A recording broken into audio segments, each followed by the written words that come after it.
but you will. So maybe there's something to learn and just letting go, trying to earn something. Son, I mean getting old, I don't know if that's a deal I'ma make. For what they give, or you know they gon' take everything, everyone, all of yourself. Set you aside, put you up on a shelf. Backseat driving your life, man, that ain't right. They a parasite, hope you see the light. More than black and white, truth is in the gray. Do yourself, don't pray. We gonna be okay. We gon' make it through the day. We gonna be okay. We gon' make it through the day. We gonna be okay. We gon' make it through the day. We gonna be okay. We gon' make it through the day. Been getting dark, time has been running out. Feels like each word is my final somehow. Right now fighting for hope feels like all I have left, but somehow I feel free. I don't care about the rest. I feel the peace and contentment inside as I open my heart. I got nothing to hide. Wouldn't trade anyone here by my side for a ransom of riches. My fortune is pride. We gonna be okay. We gon' make it through the day. We gonna be okay. We gon' make it through the day. We gonna be okay. We gon' make it through the day. We gonna be okay. We gon' make it through the day. Hello. Welcome back to another stream. I hope you're having a terrific Tuesday. We are going to get back into some more Ace Attorney. We're going to try to have a longer stream today and make some chonky progress. So let's just hop into it, huh?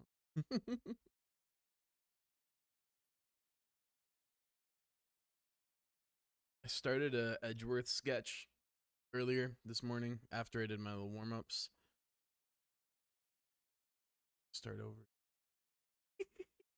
I wasn't happy with the direction.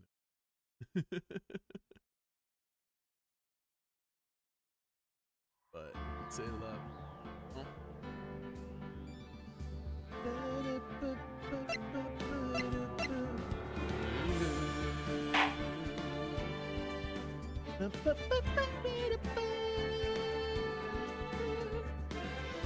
Let's do this.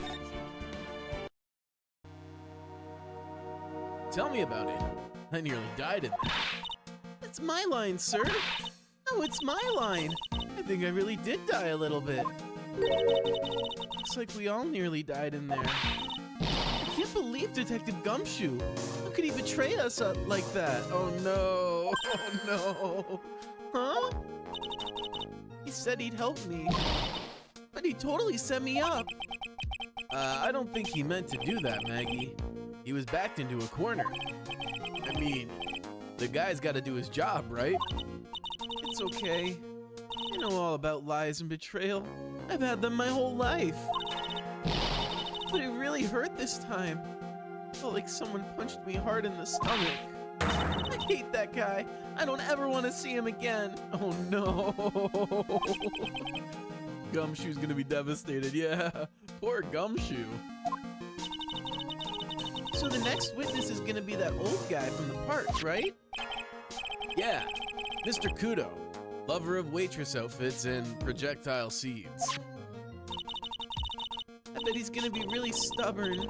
I mean, he's pretty set in his ways, you know? Yeah, he's a big old grouch. Are you gonna be able to handle him, Nick?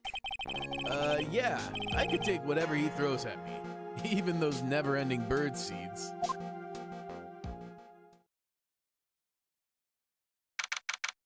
January 7th, 11:15 a.m. District Court, courtroom number 4. Alright, here comes the first ad break of the day, y'all, and then we're gonna be free. Oh shit, I forgot my captions. God damn, it's always something. Alright, there we go. Now I'm actually ready to stream. Alright, I'll see y'all in a little bit, though.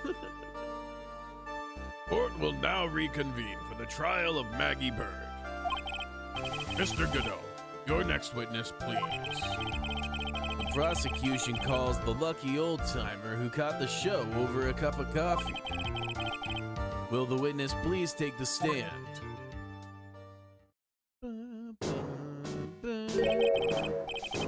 Name and occupation, if you don't mind.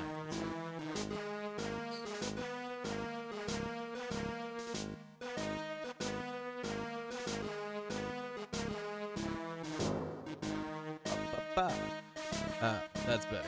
Haha. All right. Name and occupation, if you don't mind. Name's Victor Godot, born and bred in the land of the rising sun. Honor and duty are what make me. Mind you, I can be quite emotional at times too. We don't need to hear about that, Mr. Kudo. Just tell the court your occupation. My occupation? Ha, listen, youngin. How much call do you think there is for kimono embroidery here? Kimono embroidery? That's what I do, or did back in Japan. I embroidered family crests on kimonos. My ancestors were embroidering kimonos before this country even existed. Wow, a real craftsman. They're a dying breed. Yeah, unfortunately, that's true.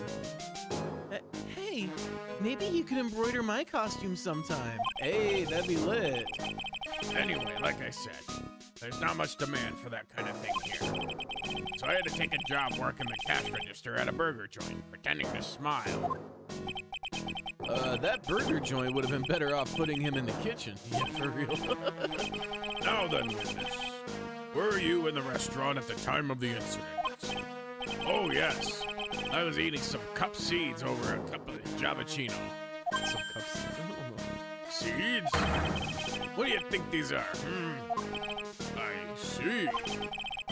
So you saw everything that happened, Gramps? Did I? Oh, yes. Yes, I did. I saw it all. Then please, tell the court. We're all ears. Sure. I'll tell you. I'll tell you every last detail. He's really getting into this. He sure seems to be. What he witnessed. A young man was reading the sports paper. Serving girl brought him a Javachino, but she put something in it.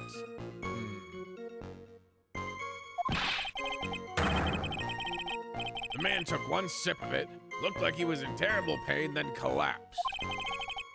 That's the serving girl right there in the defendant's chair. I remember her well.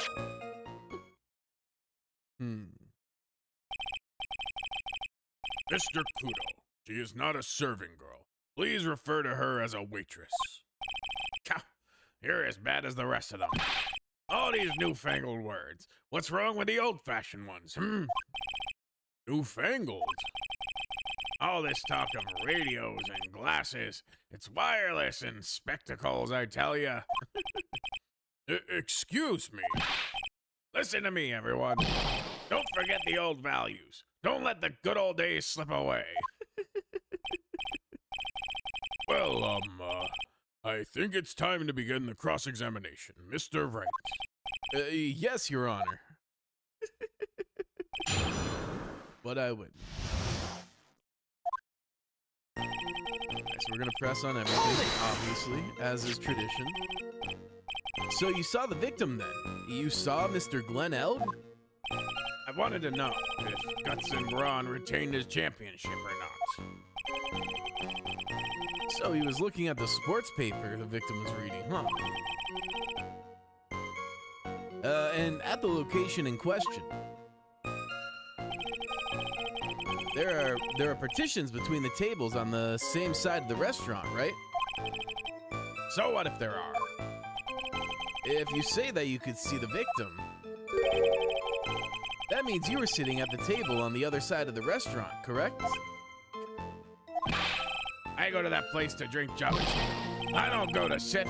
I don't remember which table I was sitting at. You mean you go there to eye the waitress? Serving girl brought him a Javachino, but he put something in it. Hold it! Mr. Kudo, that is a very grave accusation. Are you sure about what you saw? Victor Kudo never makes mistakes. I dot every T and cross every I. I see. My eyesight's fine. The doctor said I only need spectacles for reading and driving.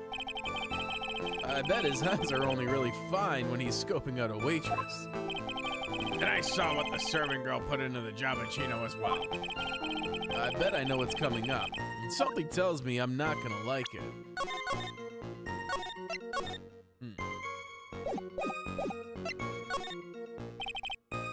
Your Honor, we need more clarification on what was put into the victim's coffee. I'd like to ask that the witness add what he knows about this to his testimony. I agree. Witness, will you enlighten us, please? Sure. There's no question about it. She very conspicuously put some white powder in there. Hold it! Did she really put that into the coffee?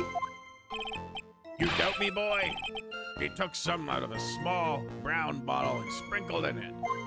Now I'm starting to suspect that this guy's in on it somehow, because, something's fishy here. Sugar in a small brown bottle like that. Like that? Witness, could you please describe the bottle in more concrete terms? A bottle like this, perhaps? Oh, there it is. That's the one. That's the bottle of potassium cyanide, I presume? So what did the accused put into the coffee? I think it's clear, don't you? The man took one sip of it and looked like he was in terrible pain, then collapsed. He took just one sip? You youngins, you waste everything. Those Giovacchinos cost $8. In good old days, we would have drank every last drop, eaten the cup, and then died. Congratulations! You've earned the title of battiest man to grace a courtroom. So it was an immediate death. Well, with potassium cyanide, I suppose that is possible. Oh yes, he slumped over without so much as a twitch. I felt the Giovacchino I just drank turned sour in my stomach. Oh yes, I know the feeling. And the waitress, I presume she is. That's the serving girl, right there in the defendant's room. Remember her well. You said I remember her well in reference to the waitress. Did she have any particular features that you can identify her by? Particular features? It's a disgrace, that's what it is. Sorry? You can see all the way up to her, you know. She's practically naked in that uniform. Objection! So the particular feature you recognize about the waitress is her outfit? But anyone could wear just such a uniform. Even me.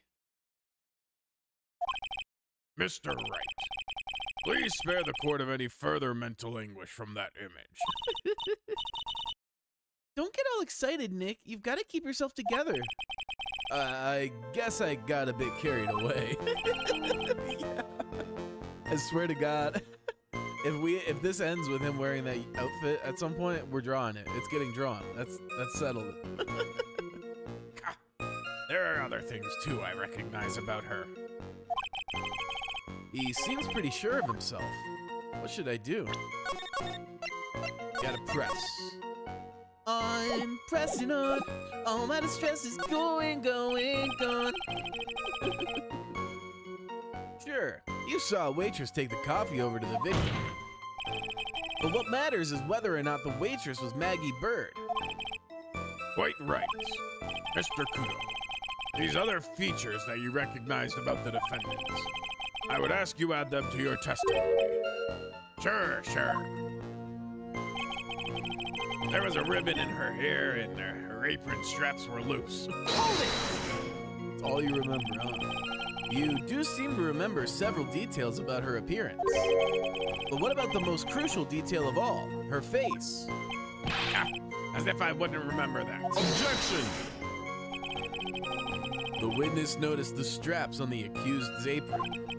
He's unlikely to make a mistake about her face. That's right. I can even tell you the color of the ribbon in her hair. It was red. So you see, there's nothing wrong with the witness's eyesight. There's no doubt he remembers the waitress pretty well. What should I do? I get the feeling there's something more to this somehow. Well, now this is starting to get a little awkward. Why are we asking so much detail? They're back. That seems odd. Both of these feel a little awkward to ask about, honestly.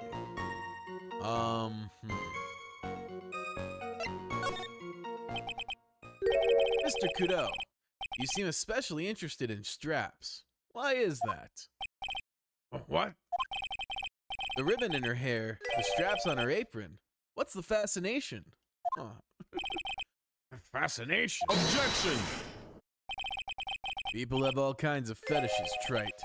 We don't need to embarrass the witness. Listen, you young upstarts. I haven't got some sick strap fetish. Is there any relevance to the witness's unusual love of straps, Mr. Wright?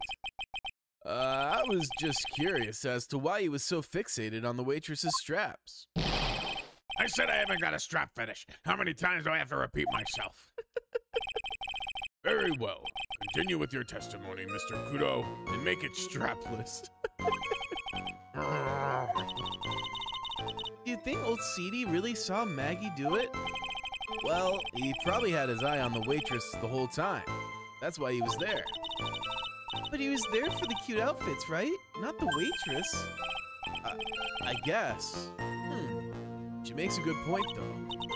Hey, did I just say something clever? I wonder if the waitress Mr. Godot saw really was Maggie. That's what we have to figure out, Nick. Hold it! Alright, let's go back. Objection! Objection!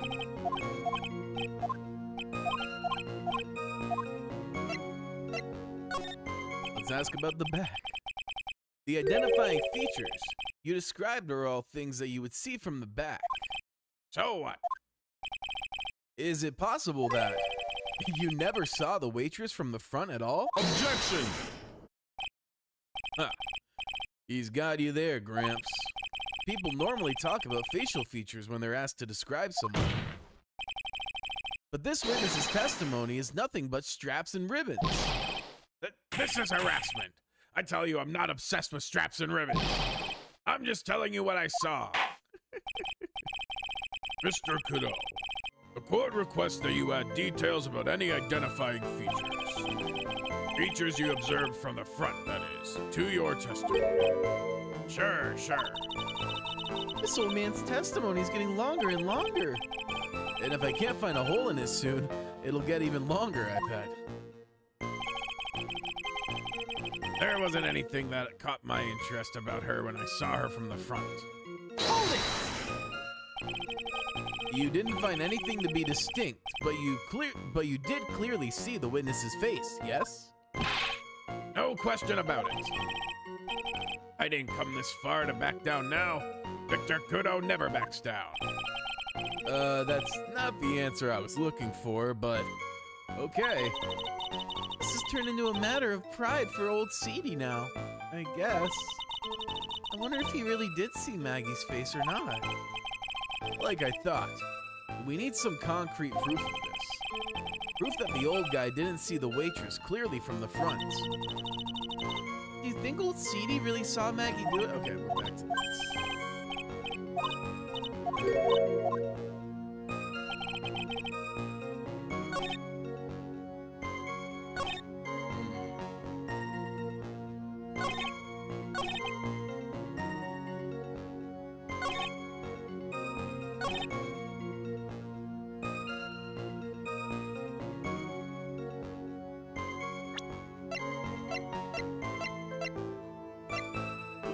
let's see here.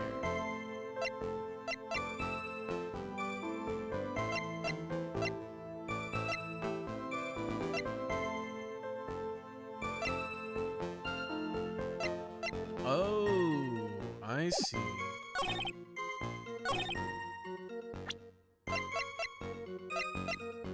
Objection! I should have saved. Mr. Godot, I would like you to take a look at this, please. That filthy thing would suit filth like you just perfectly. Actually, it reminds me of what my grandson looks like, just after he's done eating. Have you ever seen this before? Of course I haven't. You think I'd forget something as dirty as that? Well, you half-witted clot.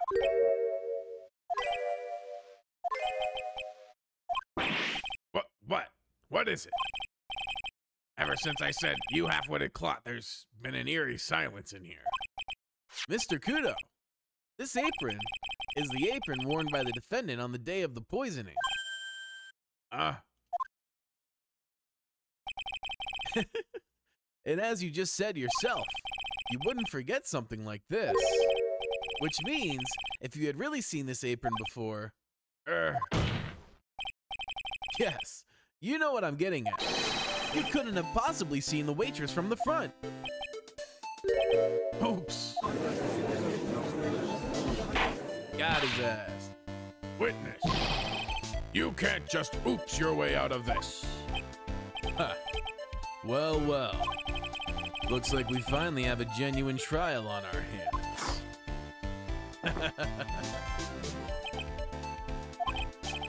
Listen, Trite. Here are the facts. On the day of the incident, there was only one waitress in the restaurant. That being the defendant, Miss Maggie Bird. Exactly. When that one waitress put the poison into the coffee cup, this old guy was watching. I hope you understand the gravity of the situation, Mr. Godot. The fate of the defendant may rest on what you say you remember seeing. Just tell the court exactly what you saw, Gramps. You can rely on me, Captain. My noggin's in perfect working order. I can't remember a single occasion when I forgot what burger a customer wanted. He can't remember. Probably more like he messed up so many times he's blocking it out. Very well. Let's test just how good your memory and attention to detail is, Mr. Godot. Tell us what you remember about the victim.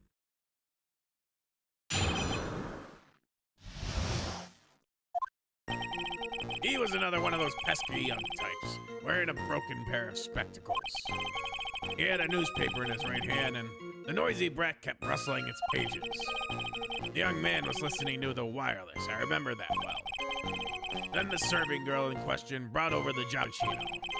The little fidget picked up the cup with his free hand, took a sip. The testimony we've heard just now was... Fuck me.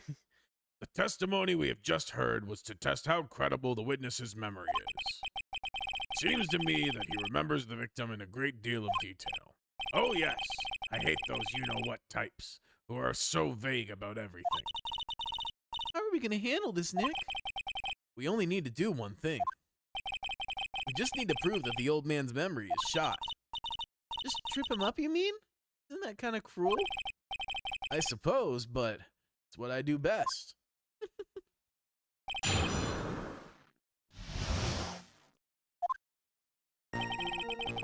Hold it! Spectacles. Dark glasses to you. One of the lenses was green, but the other was broken. Newfangled rubbish. That's why I remember him so well. He did have some kind of lens over his eye, but I wouldn't have called it a pair of glasses. He seems to have been wearing some rather modern-looking shades. Perhaps I should take to wearing some and rival Mr. Godot's sharp appearance. We better come up with something sharp and quick. Guess I'll have to wait and see if I should challenge him about the spectacles. He had a newspaper in his right hand, and the noisy brat kept rustling its pages. Hold it! The newspaper was a sports paper, wasn't it? That young hooligan. I nearly asked him. Can't you even read without fidgeting? How was I supposed to be able to read the back page with all that rustling going on? I needed to find out if Gustin Braun retained his championship title. It was his paper, not yours. If you wanted to know so bad, why didn't you buy your own? What are you looking at me like that for, huh? How dare you? Ow! Ow! Gustin Braun got beaten yesterday, by the way. Anyway. Young man was listening to the wireless, I remember that. The wireless? The decadent young rascal. In my day, it was one or the other. Read the paper or listen to the wireless. Oh boy. And using an earpiece, it's selfish, that's what it is.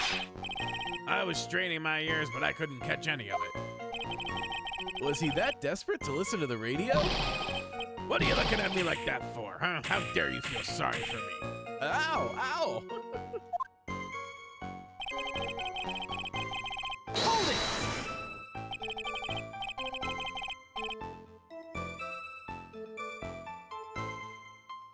You mean the waitress who you only saw from behind, right? You're one of those, are you? And you never let anything go, isn't that right? Maybe. What does it matter if I saw her from the front or behind? Ow! I better not push it until I've got some hard evidence. The little fidget picked up his cup with his free hand and took it. His free hand? Yes. Which hand was that? Weren't you listening before? Sloth ears. I said he was wrestling with the newspaper with his right hand, didn't I? If his free hand wasn't his right hand, then which hand is it? Ow! Perhaps the great Mr. Trite has 3 hands. Eesh! I was only asking. No need to gang up on me and treat me like a freak. The whole point of this cross-examination is to establish just one thing. That this old guy's memory has more holes than a slice of Swiss cheese. Guess we need to find a contradiction in his testimony somewhere, huh? Anything will do. Even the smallest detail. We just need one mistake and he's ours. Okay. So let's see. What can we present? What have we got that we can present? Ba-dum, bum, bum. Ba-dum, bum, bum. Let's see.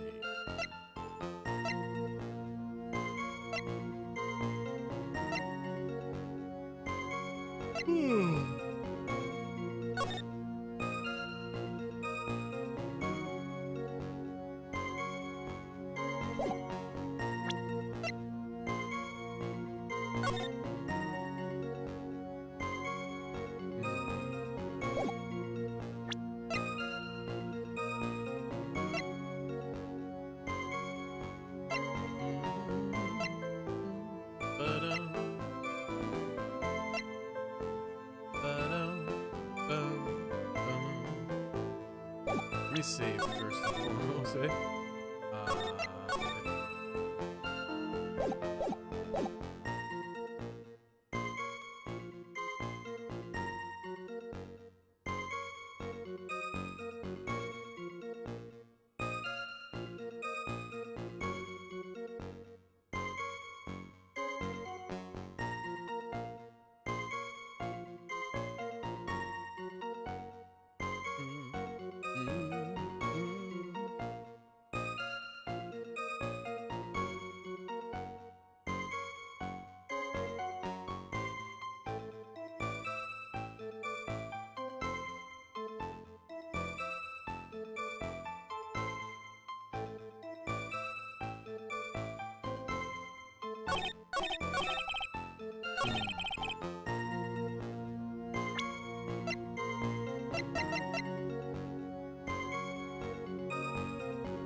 Objection! Mr. Kudo, you remember what you were told at the start of this testimony? But this was a way of testing the credibility of your memory.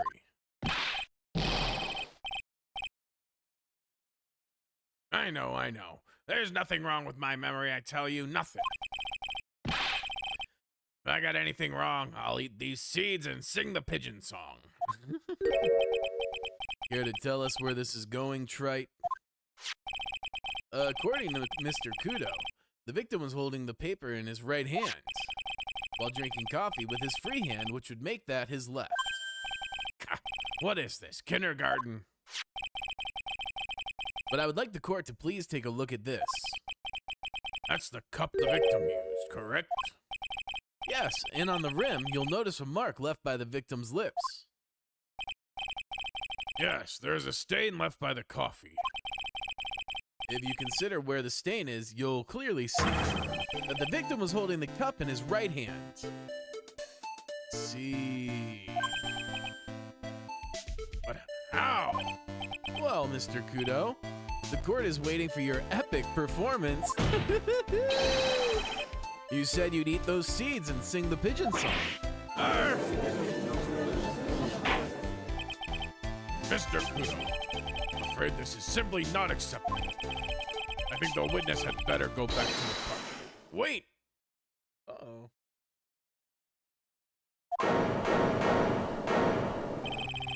If you think I'm gonna stand here and listen to you tell me I'm mad, you're wrong.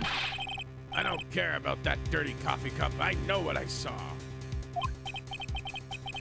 You still insist on your testimony. That young brat was holding the cup with his left hand. Oh yes, no questions. I'm a good law-abiding citizen. I am. It's that dead young hot bod and you spiky-haired yahoo who are at fault. Who, me? Thank you, old man. We've heard quite enough from you already. Don't call me old man, Been around for 68 years. Been around 68 years, I have. You can't ignore me. Listen to what I've got to say. I'm sorry, Mr. Godot, but... Sure. Why not hear a little more? Mr. Godot! But this is my 16th cup of coffee. So this is your final stand. Thank you, Captain. You can rely on Victor.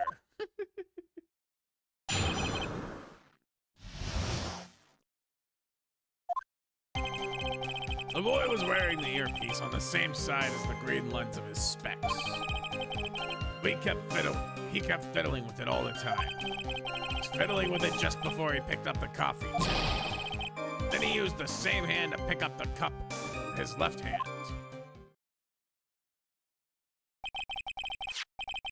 We know the victim was wearing an unusual monocle over his left eye. It wasn't a monocle, Your Honor. It was a small computer monitor, often used by programmers.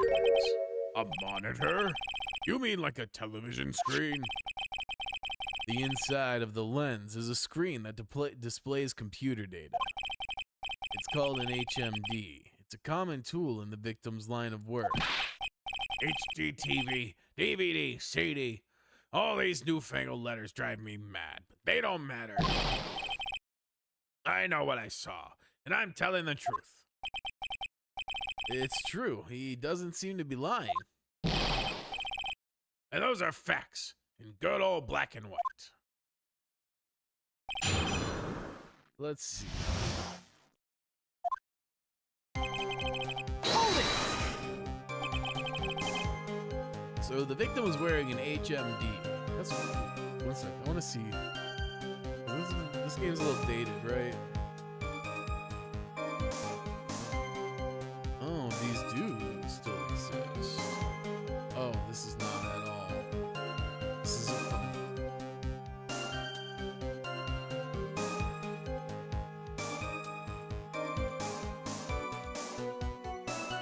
This.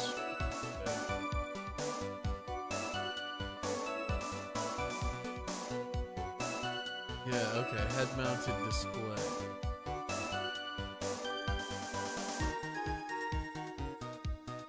So this is like futuristic then. 'Cause it doesn't seem like people really sell these. Other than like smart glasses. But no one calls them HMDs anymore, I don't think. Huh.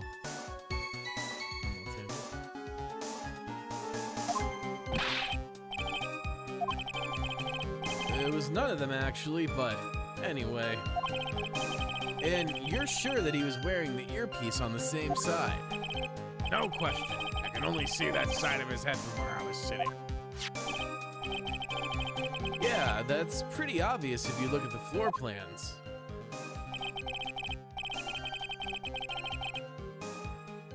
From the opposite table, he'd only have view of the side of the victim's head. Hold it! Seems you kept an eye on Mr. Glenn Elk. He was getting on my nerves, rustling that newspaper and fiddling with his earpiece all the time. And then he went and made all that fuss dying from one sip of Java tea. I wanted to say to him, calm down, you young brat. Just looking at him made me suddenly speed up my seed eating. I could have choked. So I take it the victim was a walking ball of nervous energy. Seems that way. He was fiddling with it just before he picked up the cup. Hold it! The earpiece you mentioned. Which hand did the victim touch it with? You're one of those people. You're the type that uses your left hand to get things out of your right pocket. Or fastens your left cuff with your right hand. And then the tour guide says, On your right side, you'll see the famous blah, blah, blah. you're the only one who deliberately looks to your left. Well, aren't you? No, I didn't mean... Obviously, he used the hand on the same side of his body that the earpiece was in. Ow, ow. So if he had the HMD on his left side, then it was his left hand, I guess. Then he used the same hand to pick up the cup. Hold it! You seem very sure of yourself, Mr. Godot. That's because I know what I saw, no matter what tricks you try to play on me. Looks like he really did see the guy picking up the cup with his left hand. Let's go back.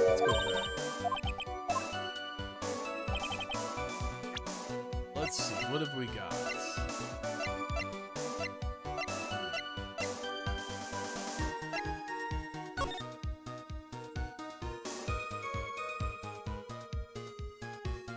I don't really see much in here.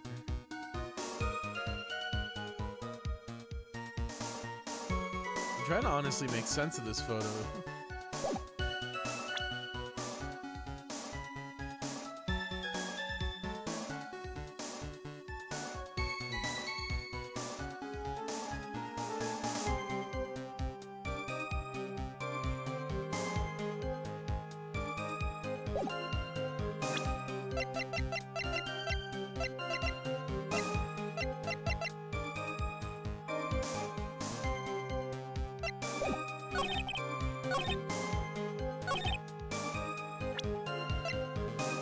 Objection! I'm not sure what the relevance of this is, but... Mr. Godot, there's something very strange about your observations of the victim. What? You say he was wearing the earpiece on the same side as the HMD. No question. You can lock me up if I'm wrong. It was his left ear, without a doubt. I could only see that side of his head from where I was sitting. I don't think so. But what did you say? You're no doubt unaware of this fact, Mr. Godot. But the victim couldn't hear with his left ear. His eardrum was ruptured. Yes, sir. Eh? I was thinking of the eyepiece instead of the earpiece, which threw me off for a minute, but I got there. Traces of medication for his condition were found in his ear canal. That's right. It's impossible that the victim was wearing his earpiece in his left ear. Because he couldn't even hear in that ear. Is that true, Captain? It is. Pigeon. Pretty pigeon.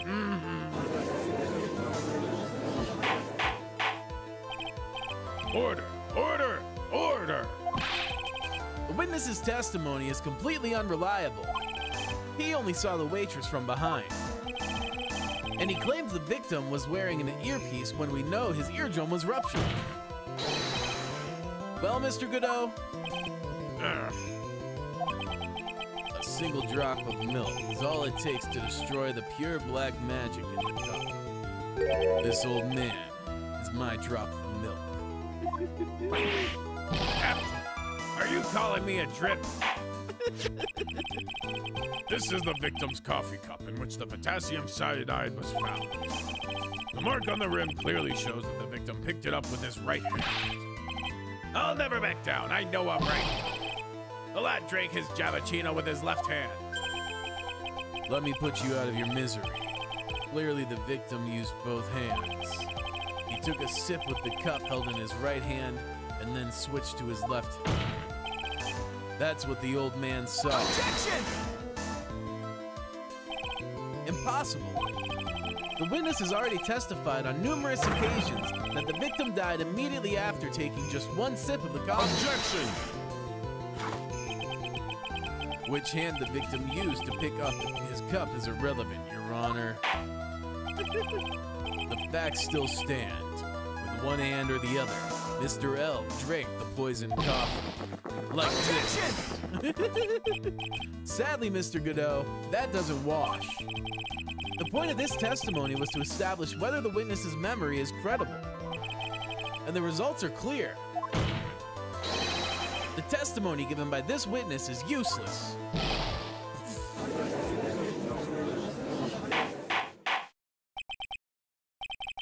I believe it is time to conclude today's proceedings. I am satisfied that the witness is not deceiving the court. But to be frank, his testimony is a farce. Did you have to be so frank? Take that, you pompous old fogey. I'm sorry, Mr. Godot. You can't reach me from there. I'm ordering the defense and the prosecution to investigate this case further. That is all for now. This court is adjourned. Oh, shit. What? Can we stop now? Where does that leave me? Leave you, Mr. Godot. Thanks to that blue-suited young upstart over there, I'm just a bumbling old man who can't even dot his T's or cross his I's now. How was your bad memory my fault? I'm sorry, Mr. Godot, but there is nothing I can do. I've kept my mouth shut until now. But there's something else this court should know. What? There's more? To be perfectly honest, it might not be anything. But I want another chance. I want another crack at you, you young shark. Me? He's looking at me like I'm some sort of evil shogun. Well, everyone, what do you say to one final showdown? Final chapter in this eccentric old man's scrapbook. Sorry, Gramps. I've already had my 17th cup of coffee. What have you got to lose, Captain? I'll give you all the Javachino you want if you come to my house after the trial. I may be 68 years old, but Victor Godot is still a man. That's enough, witness. I believe it will be quicker for the court to just hear your testimony. You bet. Much, much quicker. I can't believe this is happening. You better get ready, youngster. I get the picture. Just quit throwing those seeds at me, would you? He's got to be using some sort of infinite ammo code. What's with that box of seeds?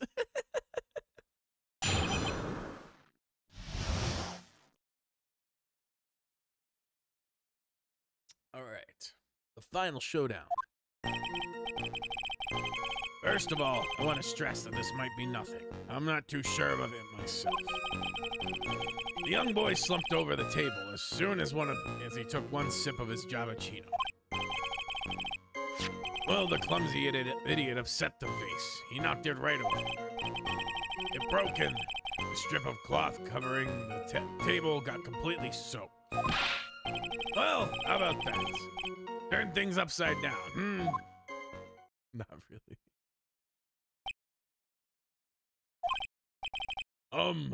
Is that all? Yes, that's all. I remember it perfectly. You're doubting me again.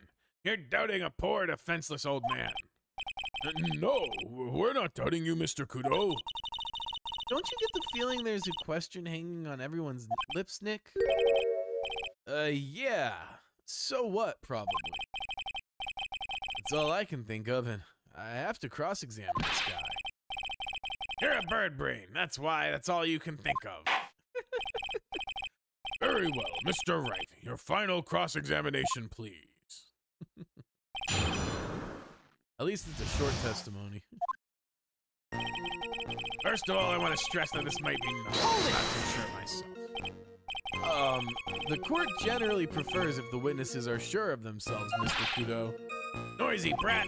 I'm warning you. I'm more savage than a macho man right now. You won't beat me with this testimony. This is the final battle. Ow! Ow! He's chucking those seats harder than ever. I better be careful. Come on, Nick, nail him!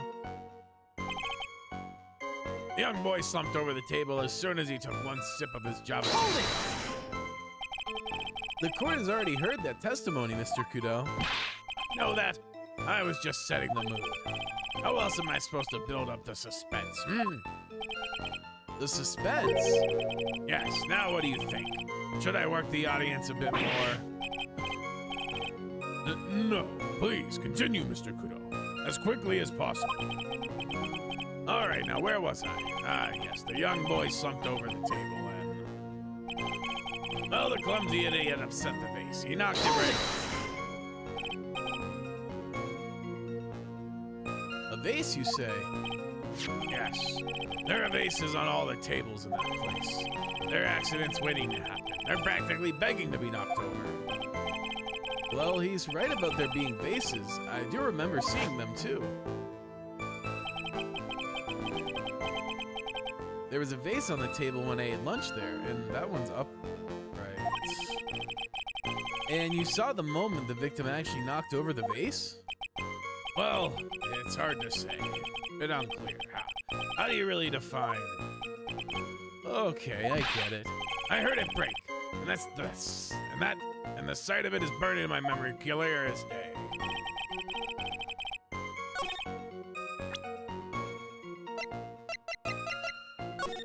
Yeah, the vase is still up. Objection! That's gotta be it then. Mr. Godot, this is a photograph of the crime scene. So what? Look carefully at the table. The vase is there, intact. Huh? Lost your tongue, Granddad? I'm no granddad of yours, hopscotch. Ow! Enough. You throw any more seeds in this courtroom, cleaners will be... Ah! What is it now? Just remembered something. Yes? Go on. A broken vase. It was on my table. What? Ah, well, you see. It startled me when that young lad collapsed. So I stood up. That must have been when it fell over. The vase on my table, I mean. The vase on your table? Yes, it was on my table. And that's how my groin came to be completely soaked. Oh, brother.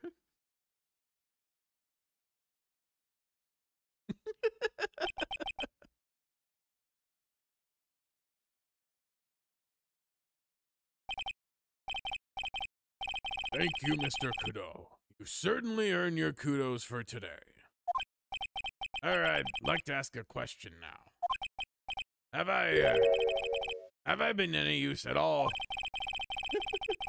Perhaps that's something you should reflect on yourself, Mr. Godot. Wait a minute. If that's the case, there's more. I've got more to say. Oh yes, I remember something else. Bailiff, escort the witness out of the courtroom. Wait, listen to me!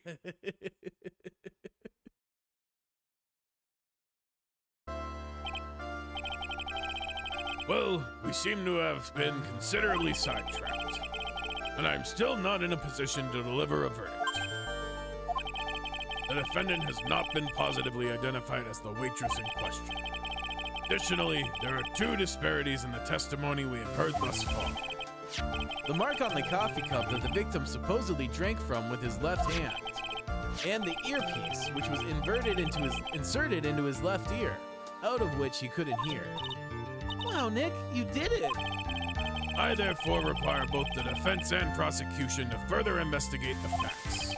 Yes, Your Honor. There is one more thing before I call today's session to end. One more thing, Your Honor. The witness we just heard from.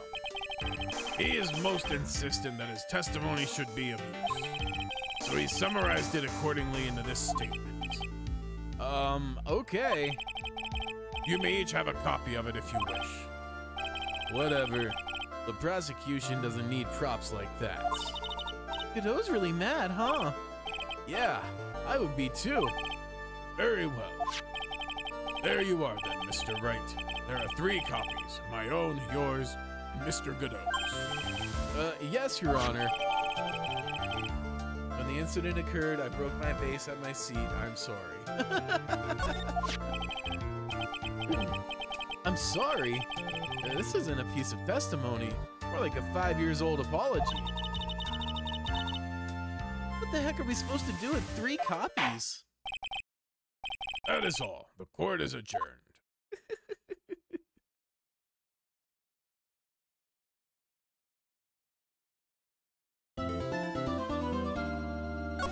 All right.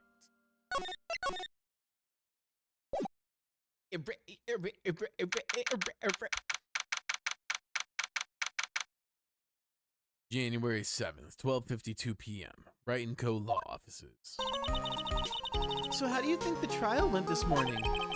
How do you think it went? It got a bit crazy in there. I just wonder if that killed our chances. Yeah, I guess it did get out of hand when Mr. Godot's testimony did nothing to help us. Plus, now we don't even have the identity of the waitress who laced the coffee. All we know is what old Mr. Godot saw. The apron, the apron straps, and the ribbon. And that the victim was wearing an earpiece when his eardrum was ruptured. Very strange indeed. Talk about a terrifying case. Oh, talk about a terrifying case of contradictionitis. Time to play the doctor and find ourselves a cure then, huh? Yeah, we've got to find one for Maggie, or she's gonna have a terminal case of guilty. All right, let's go. Well, I guess we can talk to Maggie.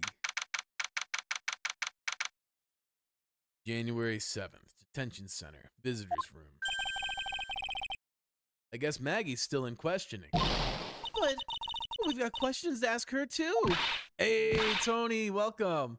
You just missed the wrap up of day 1 trial, and we're jumping into the second investigation. Yeah. So not too much. You came at a good time, actually. We're just getting started on the investigation. Keep it down, Maya. This isn't a playground, you know. All right, so not here. Let's go to Très bien.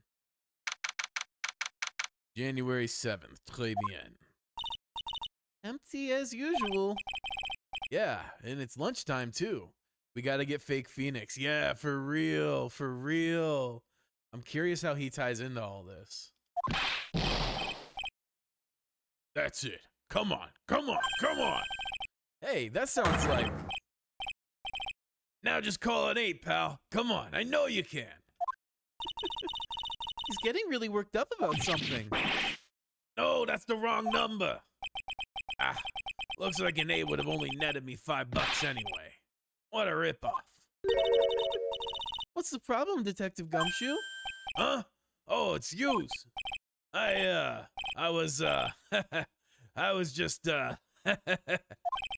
I was just listening to the radio, pal. To the radio? Hey, Detective Gumshoe's having lunch here.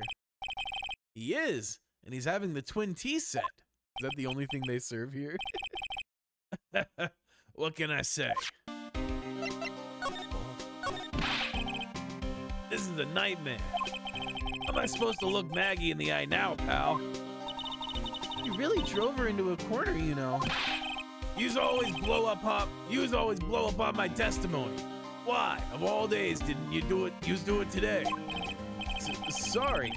There just weren't any holes in it for once. Yeah, what happened? Usually your testimonies are like Swiss cheese. Swiss cheese. Would he preferred crumbly, like aged Parmesan? Damn. Anyway, this case has already been ruled on. There shouldn't be any holes left to find. So, did Maggie say anything to you about me, I mean? Well, how did she put it again? I can't believe Detective Gumshoe. I hate him, sir. I mean it. I don't ever want to see him again. Damn. Something like that. Whoa. Whoa. Please, Detective Gumshoe, I didn't mean... Oh, why? Why is this happening? He's banging his head against the wall, Nick. Oh, man. Poor Gumshoe. Poor guy. So, did you like the twin tea set? I never paid that much money for lunch before. I was so nervous, my hands were shaking. So, how did it taste? Well, 20 bucks, I guess. I don't know how to describe it, really. It was delicate. Delicate? You mean you liked it? It didn't taste bad to you? What's the matter with him? Looks like he's thinking. That's it. I've been trying to think of the right way to describe the taste, and I just realized it's bad. That's it. It tasted bad.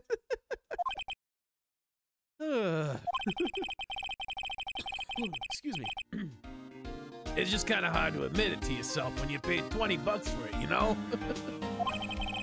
Maybe he should have found out about the price after he had finished eating. Hey Nick, maybe that's why Glen Elk came here. Maybe he heard about the super fierce twin tea set. If by fierce you mean fearsome. Speaking of Glen Elk, that reminds me. We still hardly know anything about the guy. Why don't we ask Detective Gumshoe what he knows, seeing as he's here? So, what were you all excited about earlier? Huh? That's right. You said you were listening to the radio or something. Oh, that was nothing. I wasn't excited. Come on, Detective Gumshoe. You can tell little old me. What were you listening to? Nothing, really. It was just the, daily exercise show. Okay, well, this is an easy one. What the? A psyche lock? This lunch special's lobster sure is great. Then why are there tears in your eyes? All right, let's save. And then let's start by presenting this. This guy was a real programming genius. They called him a walking computer at a place where he worked. What happens when he crashes, though? Does he just stop moving all of a sudden? Ugh, he wasn't literally a computer, Maya. Anyway, there's nothing between Maggie and the victim. Yeah, that's what we found out yesterday, too. Hey, Detective Gumshoe, don't you have any information that's a bit more fun? Fun? Oh, I know. So have you paid a visit to where Mr. Elk worked yet? You might as well. His workplace? Where's that? Computer firm called Blue Screens Inc., something like that. Sounds like a real stable company. This could be fun, Nick. Let's go. Computers aren't really my thing, Maya. We'll be fine. I know all about that high-tech stuff. I wonder about that. Just around the corner from this joint. You should take a look. Computer firm called Blue Screens Inc., huh? Interesting. Let's see if we can crack this. Take that!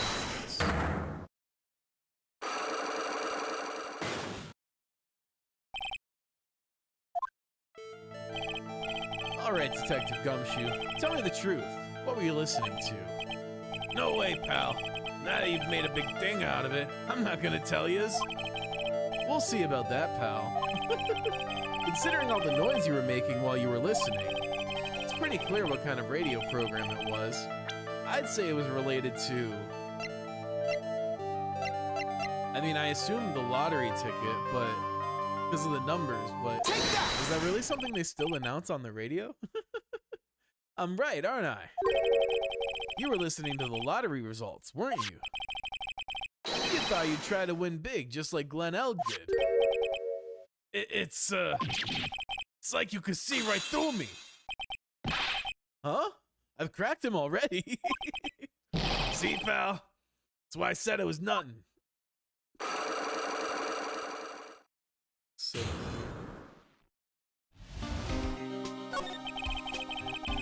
I'm usually pretty lucky, so I figured I'd give it a try.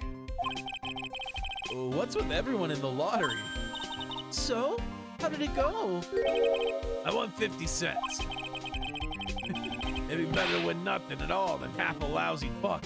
I was so mad. Yeah, I know the feeling. About the same kind of ticket as Mr. Elk, see? And they got this special radio show where they announce the winning numbers. They even do the drawings live on the air. It's intense, pal. I bet that's what Mr. Elg was listening to on the day he was killed. Yeah. But, yeah, what time is it now? It's just after 1:30. And are the lottery results always broadcast the same time? Yeah, look. I got this flyer when I bought the ticket. Millionaire radio flyer added to the court record. Experience the most thrilling 10 minutes of your life every Monday at 1:30. Millionaire radio? That sounds cool. I want to try it, Nick. Then buy a ticket, Maya, with your own money. Okay, do we have anything else we can present?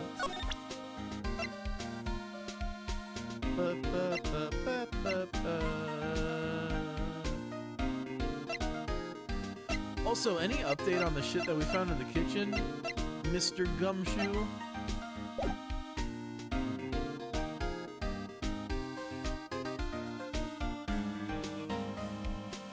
Alright, let's move. I think we're good here for now. But, January 7th, Blue Screens Inc. Wow, this place is so high-tech. You can almost smell the electricity in the air. It is a computer firm, Maya. They can't work without electricity, you know. Who are you? Oh, that's the lady. Oh, hello. I'm sorry. Access is restricted to authorized personnel only.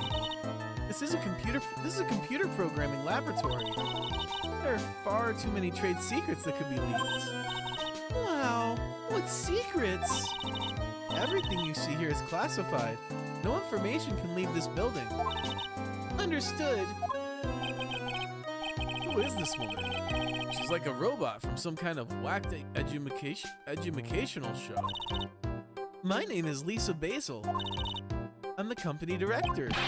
The director? She's human? She seems more like a ghost in the shell. And that thing over her eye, isn't that the same device as Glenn Elg's? That's in DMH, right? Nice try, but it's the other way around, Maya. It's an HMD. All of my programmers here at Blue Screens Inc. are supplied with HMDs. And do you write programs too? No, I just enjoy wearing this. They are pretty cool. I wouldn't mind one. Oh, here comes the ad break, y'all. Then we'll be free for an hour. I'll see you in a few minutes. Appreciate you hanging tight through that. And yeah, I'll see you in a little bit. Blue Screens Inc. So, what exactly is this firm's business? I will try to simplify it so that you can understand. We analyze the data management systems required by certain branches of industry, and then deliver optimum operating systems and source-level components to them. Huh? You lost me on the corner of analyze and management. It doesn't matter. They analyze stuff. You got that much, right? The software we produce is distributed on CDs. CDs? Yes, compact discs, digital optical storage media. Of course, CDs are used for software as well as music. It is a small firm, but all of my employees are first-class programmers. Let's ask one of them what they're doing. Excuse me, what are you working on right now? I'm researching logical access to shared global variables. Obviously, influencers' response time, performance, variables, memory overhead are vitally important. Well, you get the idea. The sort of thing we are involved in. Did you good people follow all of that? Yeah? Your blank smile just said otherwise, Maya. You know about what happened, right, Miss Basil? You mean about Glenn being poisoned? Yes, I know. It's terrible.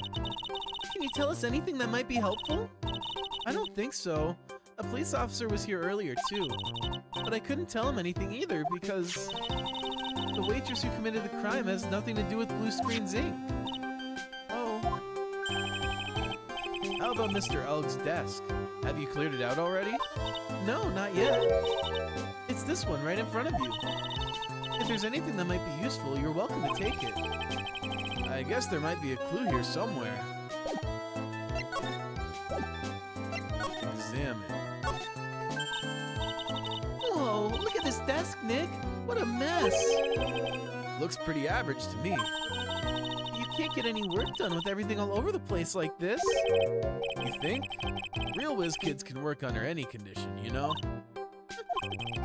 She's trying to hint that I should tidy my desk more. I'll clean up my desk when Maya stops asking silly questions. No hurry, then. Hey, this calendar. What about it? This is another hint about tidying. You can forget it. Someone's marked December 3rd in red pen. December 3rd? That's the day Mr. Elg was murdered. Interesting. Is there anything else? Yeah, it says meet with the tiger. The tiger? Interesting. Fake Phoenix.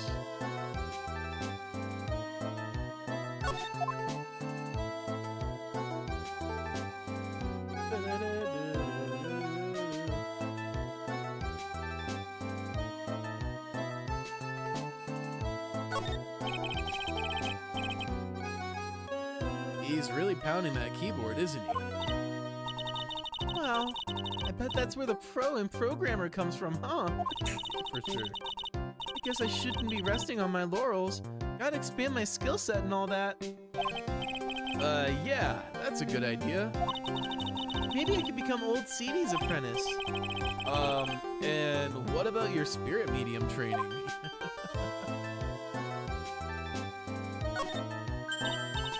Hey, look, Nick! It's a supercomputer! Looks like it's really smart and wise, doesn't it? Computers are only as smart as the humans who use them. That explains why we don't use the computer in our office. You work there too, Maya. Yeah, but at least Please don't argue about something that's so trivial. Otherwise, the computer will laugh at you. She said she'd laugh at us, Nick. She's a human, Maya, not a computer.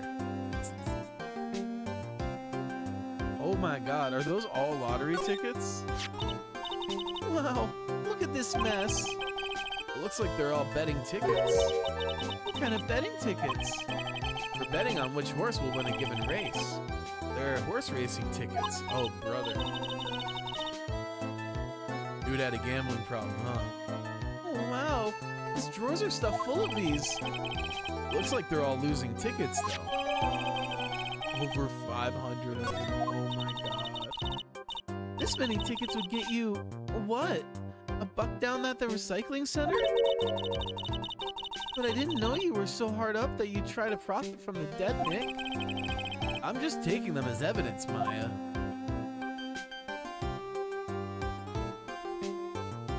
Oh, really? Interesting. Those pillars almost look like they're moving. It's kind of unsettling. No, they just look a bit twisted or warped or whatever word I'm looking for.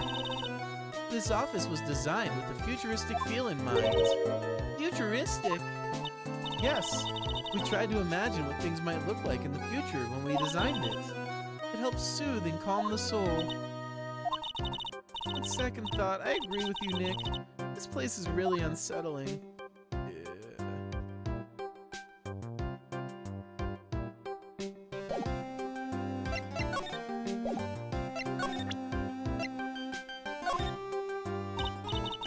Would you mind taking a look at this?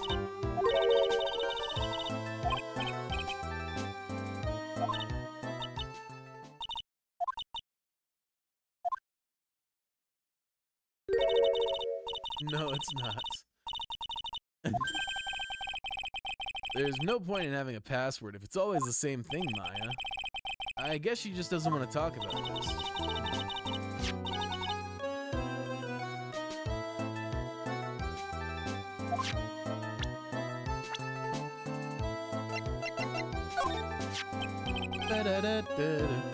About Mr. L. He was a top programmer. I would even say he was a genius. But he did suffer from 1 or 2 bugs in his personality. Oh? Like what? He was a bit of a loser. Perhaps that would be the best way to describe it. That's what got him into trouble. What's the matter? He was a top programmer. I would even say he was a genius. So he was really no trouble at all. A model employee. Hey, wait a minute. Just now you said something about him being in trouble. We've got to find out what this trouble was exactly. About Mr. L. Was he in some kind of trouble? I'm sorry. Why would you think that? I thought you said something about it just now. You said he got himself into trouble because he was a bit of a loser. Oh shit. Here we go. 3 psyche locks. Guess Mr. Elg is like every other man with his own pile of secrets. I doubt we're gonna have what we need to practice, but let's see. Take that!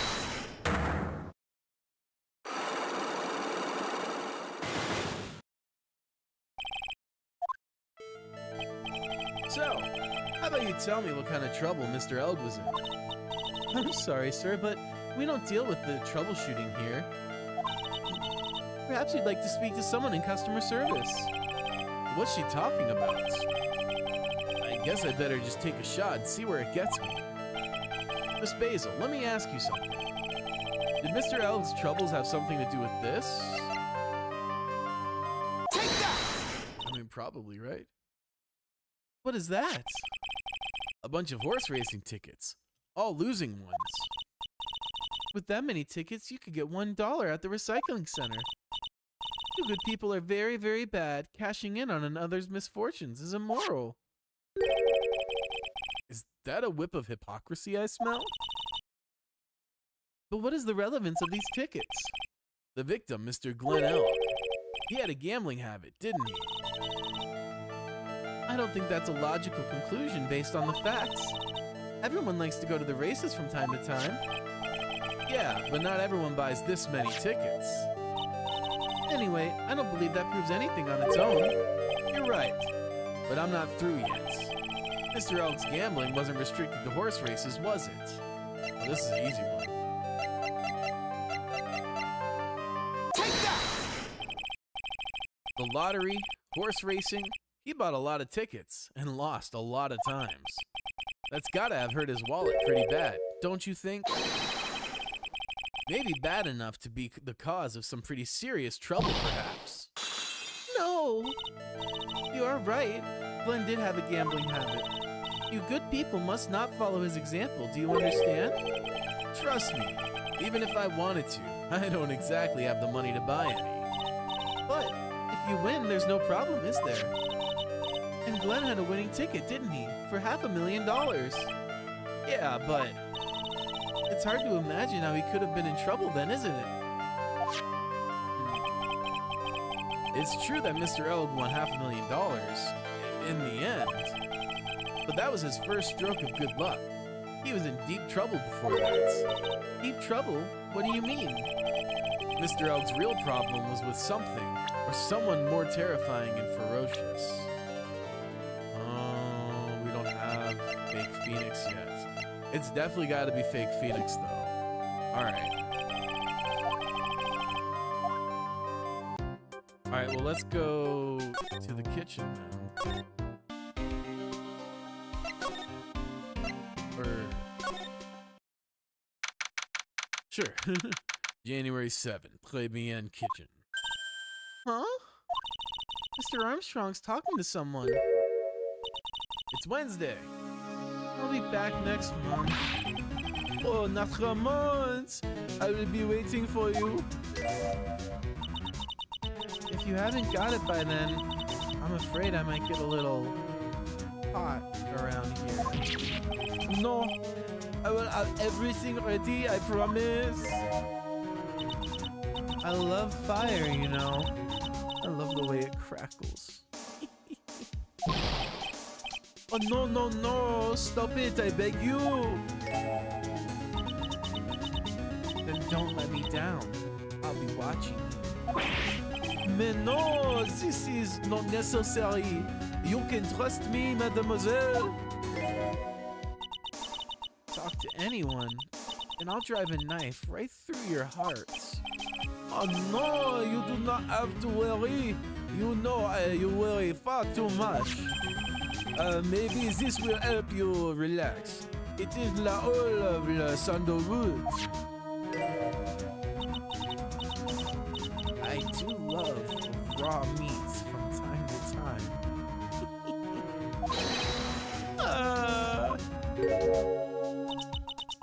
I'll be taking my leave. Goodbye. For now. Beepy. I have la shivers. I must rub some of my oil all over my body before I become a nervous wreck. There. Oh, oui, oui. That feels good. Oh là là, excusez-moi, monsieur. My eyes. My eyes. Your eyes. If you have trouble with your eyes, you need this. La oil of the sandalwood. Isn't this just the leftovers of what you were just using?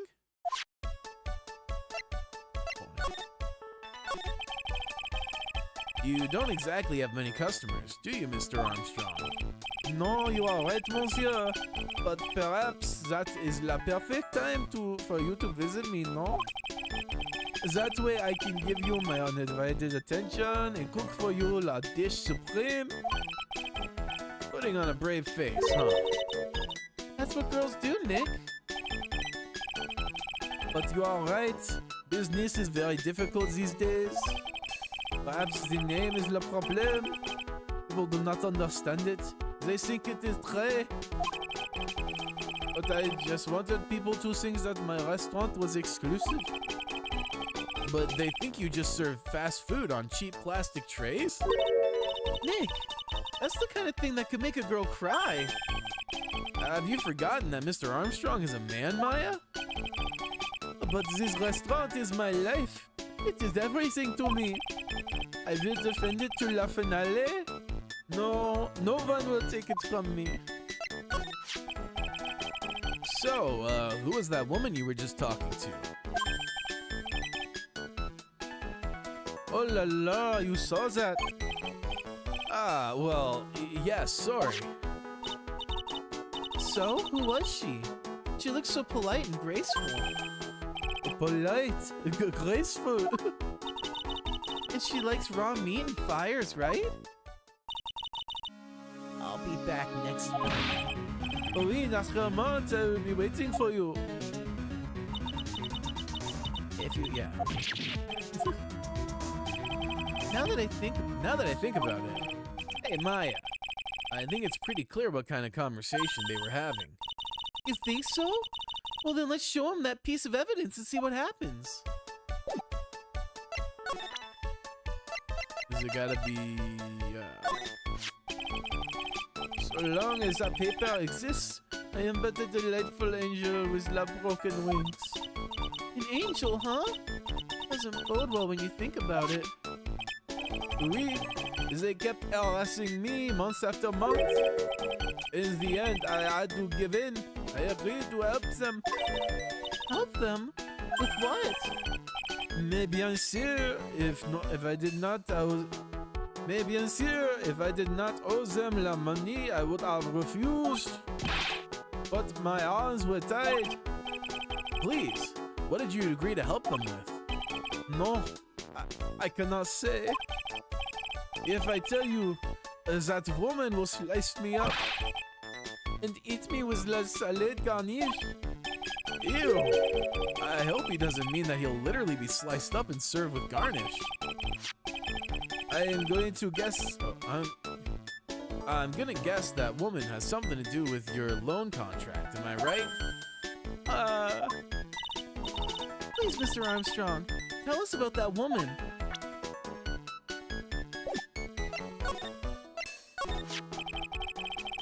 The woman who was here earlier. I take it that she's, Why has it come to this? What a tragedy. Suddenly I find myself so deep in la debt. It is a sign of the bad world we live in, huh?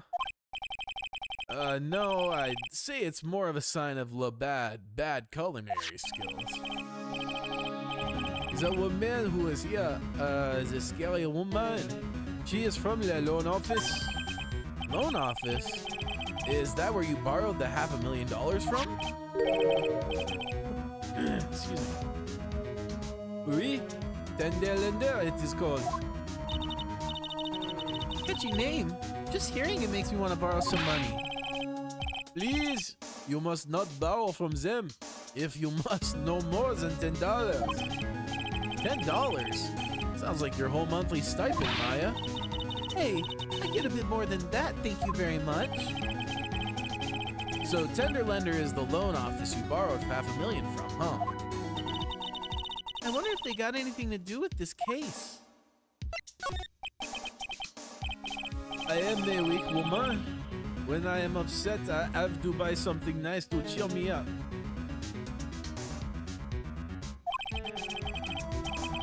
Thanks to him loaning me la money, I have to pay back $500,000 now.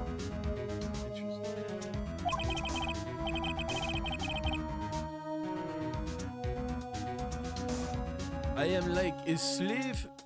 I am like a slave to have to do everything that he tells me. Who is this he?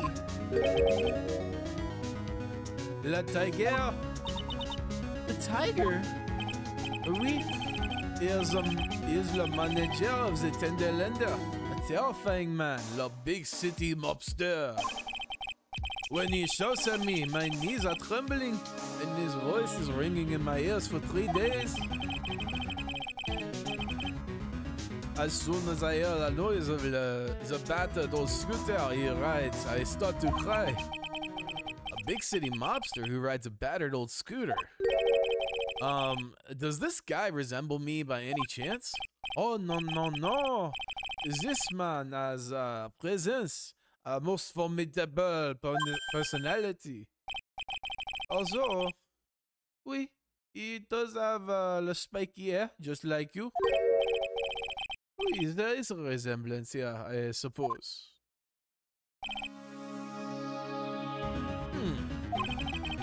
Sounds like this loan office is worth checking out after all.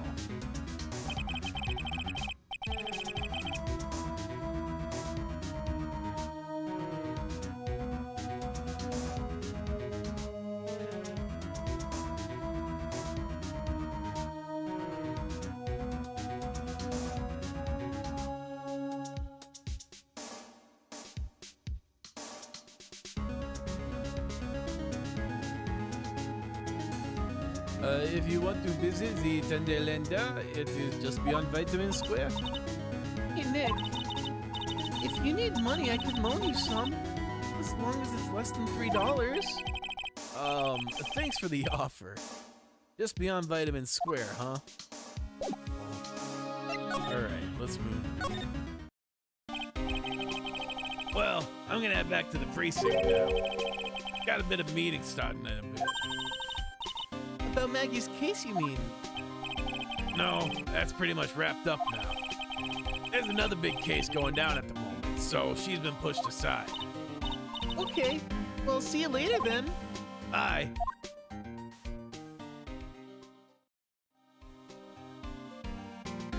Oh. Yes? You better get going, detective, or you'll be late. Speaking of late, what's good, Kev? How you doing? Happy to see you. No worries. Life happens, you know? You get here when you can be here. We appreciate it regardless. Actually, I kind of got a favor to ask. It's a big one. A favor? Yeah, it's for, Maggie, actually. I was kind of hoping you'd give this to her for me. What is it? It's a lunchbox. I got up early just so I could make it. Some rice and little smokies, huh? Oh, that's hilarious. I'm real worried about her. She, looks like she lost a lot of weight. Detective Gumshoe. How many weenies are in here? There's not a person on Earth who could down this much meat. You think? I love weenies. Can't get enough of the tender juiciness. So you give it to her? It took me ages to make, so please say you will, pal. I can't exactly say no, can I? Maybe I'll eat it myself if I get hungry. Don't forget, okay? I'm counting on you to give that to Maggie. We got you, bro. We got you. He's finally gone. That was hilarious. January 7th, Vitamin Square. I don't see any signs of Mr. Godot, do you? Maybe he went to buy another ton of bird seeds. Did we get fake Phoenix? That's what we're about to do right now. We're about to pull up on him. I was kind of hoping he wouldn't be here anyway. At least not for now. Besides, any more seeds today and I'm liable to turn into a real Phoenix. All right, and then Tender Lender. January 7th, Tender Lender. This place gives off a really strange vibe, doesn't it? Looks like the tiger isn't in his lair. And that is, as they say, a very good thing. Welcome. Ooh. Talk about a creepy voice. Makes your soul want to shrivel up and die. Oh yeah, her. You're here to discuss a loan? No, not exactly. The manager is away at the moment. Wait quietly, please. Fake Maya. Oh, it's I am.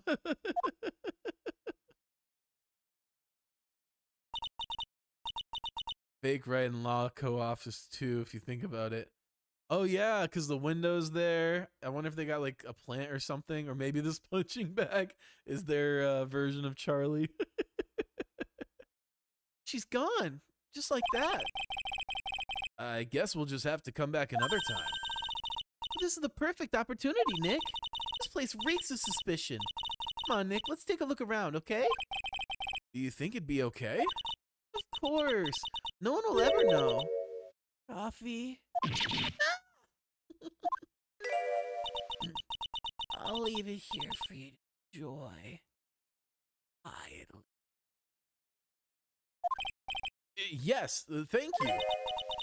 Do not touch the desk. Please. Okay. Nick, Let's get out of here. Now she wants to get out of here.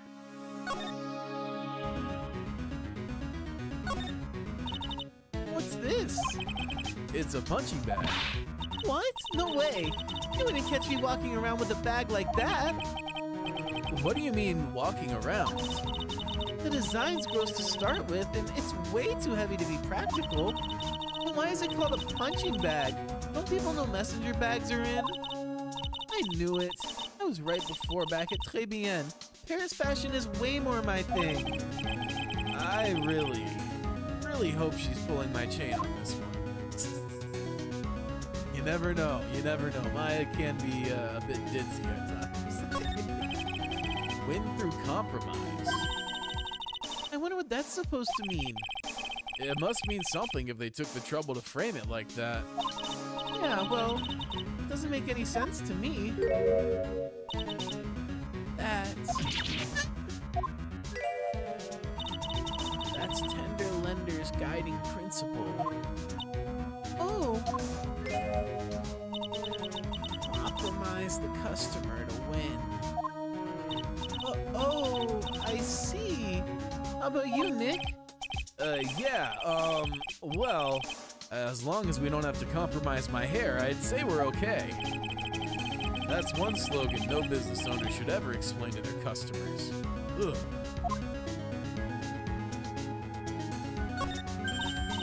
Hey, look at this Parisian-style coat. It's so chic.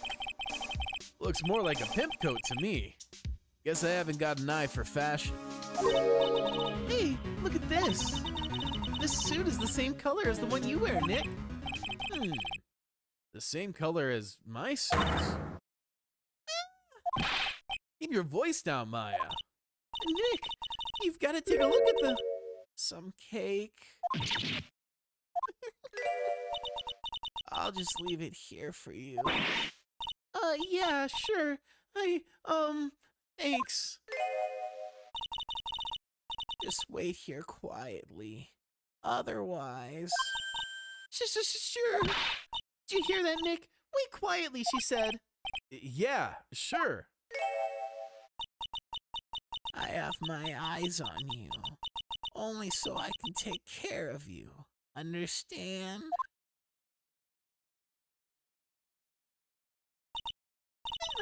I'm scared, Nick. So? What were you getting so excited about before? Look, on the lapel of his suit. That's an attorney's badge. Fake one. Is the tiger a lawyer?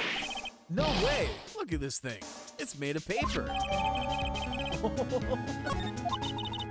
For some reason, the badge suddenly looks really cheap to me, Nick. Why doesn't anyone recognize an obviously fake badge when they see one? Okay, we got that. The giant Daruma. Let's see. This round doll thing is called a Daruma, I think. Figured I'd read a book or two and become more cultured in case you're wondering. You mean you aren't making up stuff for a change? I bet you also didn't know that no matter what, he'll always write himself. Go on, Nick. Give him a good shove. Only if I feel like dying. Now this yellow thing, this is a Japanese chess piece. I think it's a king? Not that I'm an expert or anything. I'm more of a reversey person, you know? Assuming she knows what she's talking about, these aren't exactly your typical mobster wannabe items. They're not trophies, are they? Hey! There's a piece of paper sticking out from under here. What is it? A repair bill? Looks like he did some repair work on... Oh, looks like he did some repair work on his car. Does he even have one? $15,000 to replace a bumper and a light? That's insane! The car's registered to the Cadaverinis. Huh. So it's not even the tiger's car. Why would someone else's repair bill be in the tiger's office?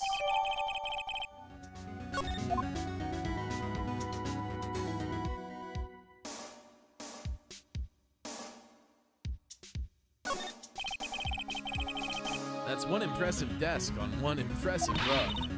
It's solid gold, Nick. Gold. Just look at the shine. Only real gold shines like that. Would you really want such a shiny desk, though? I don't know, but let's see what it's like to sit at the solid gold desk. Wow, I'm completely dazzled. That's because it's completely dazzling. I can see up my nose in the reflection. That's gotta be really distracting. So the desk is impractical. No surprise there. Yeah, for real. There's a CD player on the desk. The desk is so loud, it's a wonder you can hear it.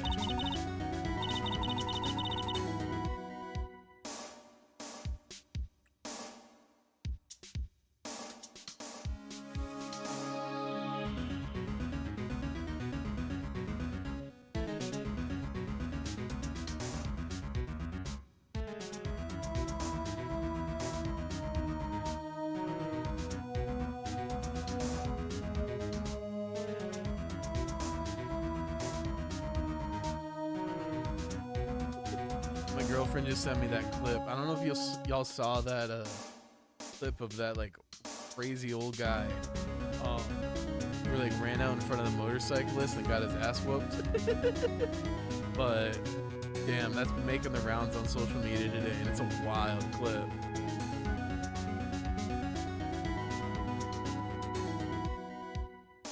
The lid's open. I wonder what kind of music the tiger's into. K-pop, definitely. Have you finished the coffee? Ah! Yes, thanks. It was lovely. So, you drink it all? If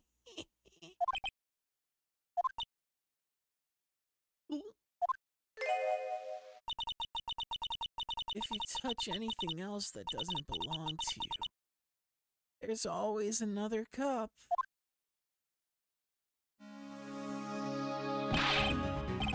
That coffee, it was laced with something. I'm almost sure of it. Nick, my stomach, it's killing me. Oh, wait, maybe it was just the burger I ate for breakfast. I sure hope so. We better take a look at the CD while we're still alive and have the chance. What the? What? It's not the Rocco soundtrack, is it? Claw of the Tiger? It's a demo CD. The artist's name has been handwritten on the disc in pen. MC Bomber. It's the software. What? This must be the CD Maggie told us about. Let's listen to it. I bet it's heavy metal. No way. That woman will make us drink more coffee if we do.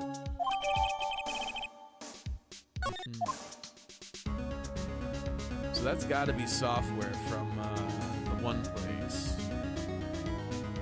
Oh. Oh no, someone's dropped the ashtray on the floor. It's gonna be a nightmare to clean up. Yeah. It's all over the rug and everything. I accidentally knocked over a really big space heater once. Cleaning up was such a pain. It was one of those super antiques where you have to burn a ton of charcoal. How did she manage to knock one of those over? Aren't they supposed to be super heavy? Oh, hey! There's a book of matches here, too. Matches, huh? Places don't give those out much nowadays. Hey, wait a second. What is it? Look what's printed on its cover. It says Très bien. Interesting. These matches could come in handy. We might be able to use them. Yeah. Pilot for the office boiler keeps going out. Swing and a miss, Maya. Swing and a miss.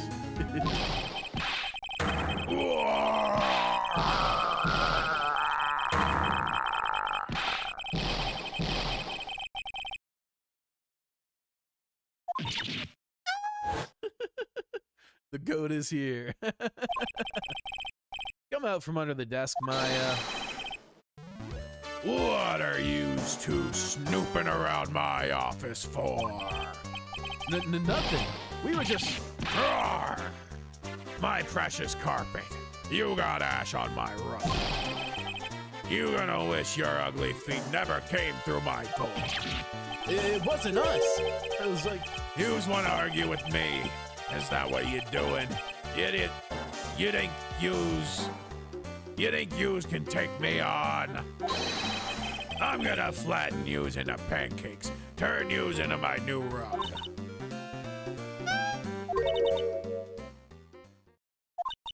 Oh, Don Tigra, you're back.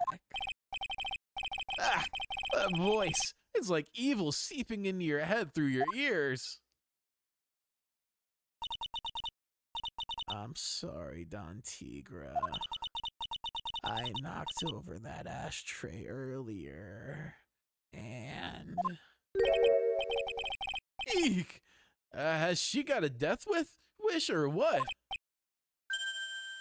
Oh, right. Huh? Forget about it, Violetta. It's not it. What? I ain't gonna get mad at you. You're too cute, you hear? That's so unfair. Here, have some cookies. I just baked them. And you'll need some strong espresso while you're discussing your loan.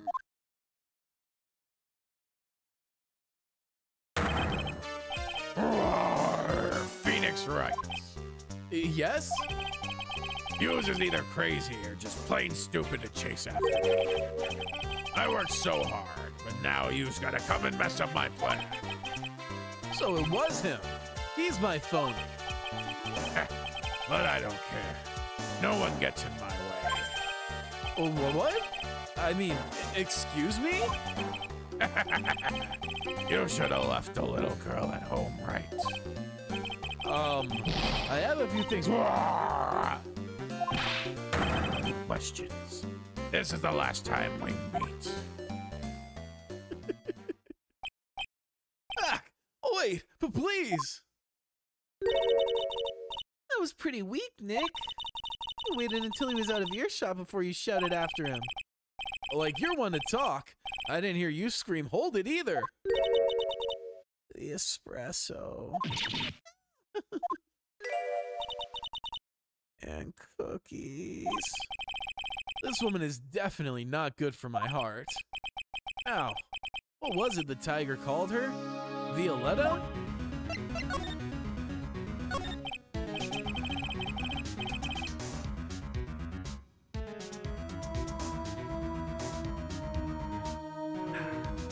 So, I'm kind of curious about your company, Tender Lender. With the warm and friendly atmosphere you'd expect from a family-sized business. A conscientious rate of interest and an attractive repayment policy. Why do I get the feeling this is a sentence? The sentence is not going to end well.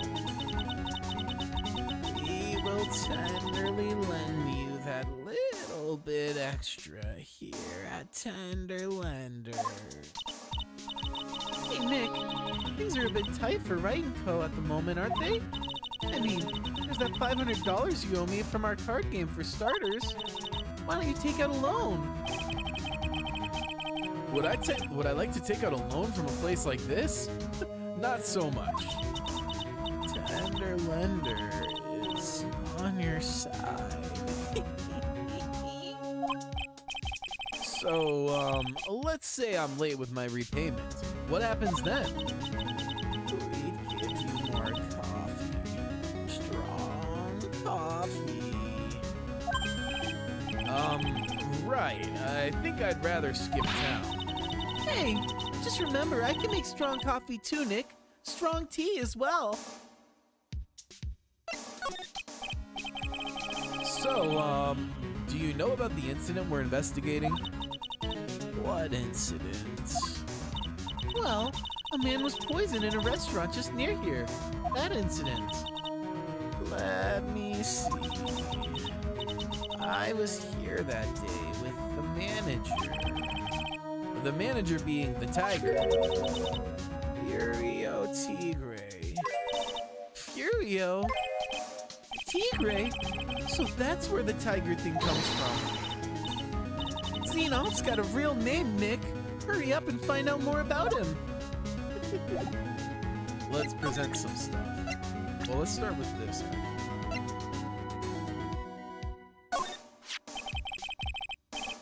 Can I ask you about the tiger? I mean, Mr. Tigre? Cookie? Sure. How do you like my cookies? I bake them myself. Go ahead, Nick. The honor's all yours. No. Ladies first, Maya.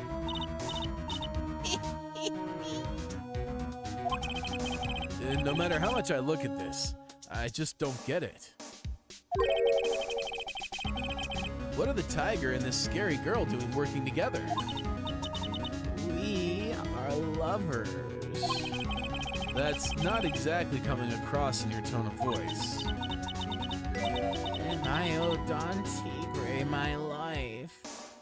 He's the one who saved me. The tiger saved you?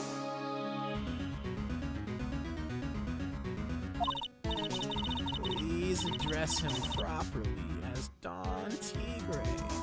Otherwise, I'll have to.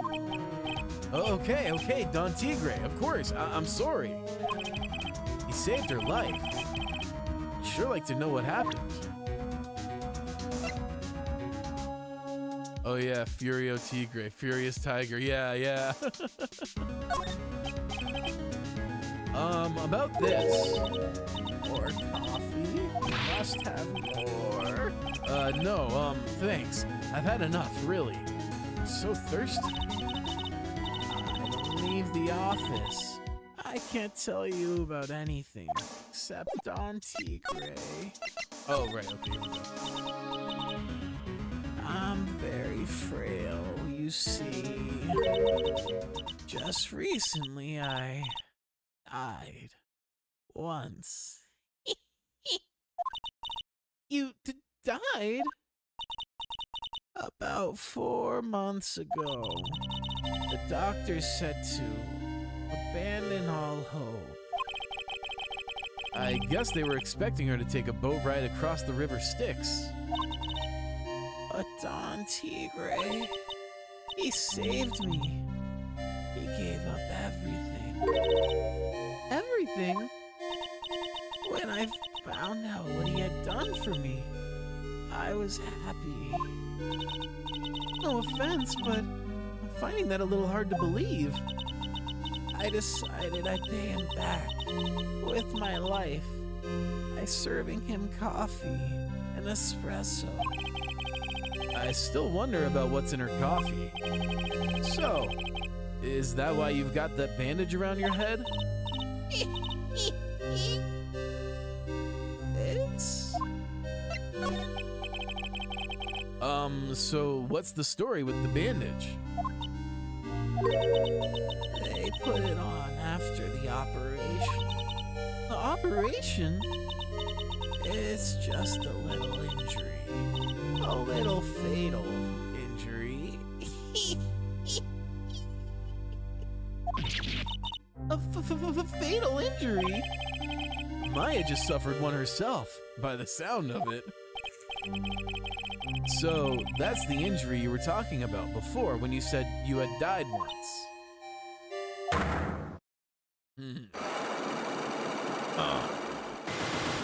Oh, shit. We got that quad lock. Uh-oh. She really creeps me out, Nick. Same here. We've got to find out the truth. All right, let's save. Let's see if we can do this. Take that!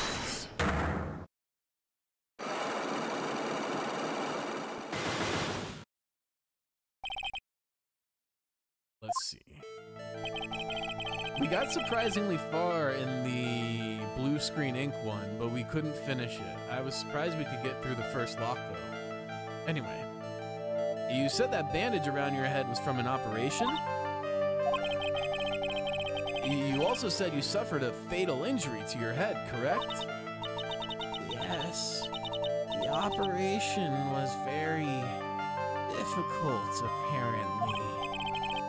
Now, by fatal injury, You mean you were hurt very badly somehow, right?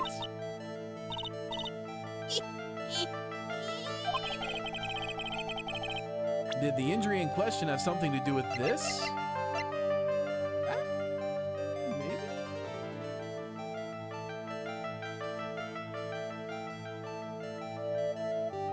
Actually, maybe. We definitely can't solve the rest of this, I don't think. But let me try this. I'm just curious. Take that! Well, Donuts? yeah, okay. No, it did not have anything to do with that. Yeah. Okay, so yeah, we're gonna have to circle back here. I don't think we're ready.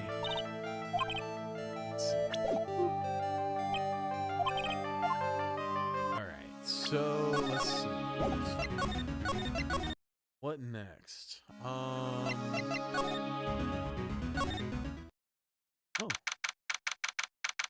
January 7th, Vitamin Square. There he is! Old Seedy's back to feeding the pigeons again. There, take this and get out of my park. Like I thought, he's really mad. Come on, Maya. Just keep your head down and let's sneak away while we can. Excuse me. What? Why? Hello, old man. What are you doing, Maya?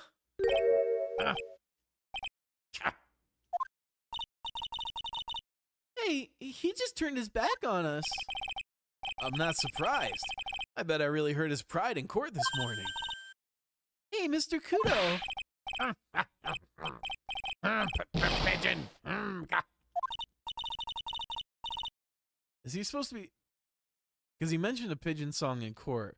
Are those hums supposed to be like... Now that I think about it? Anyway. Out with the demons, and with good fortune. Ow! Ow! Seeds, shell splinters, painful. Yes, okay. I was like... Because I thought it was kind of like muttering at first, but now that I've learned of the pigeon song, it's kind of recontextualized it.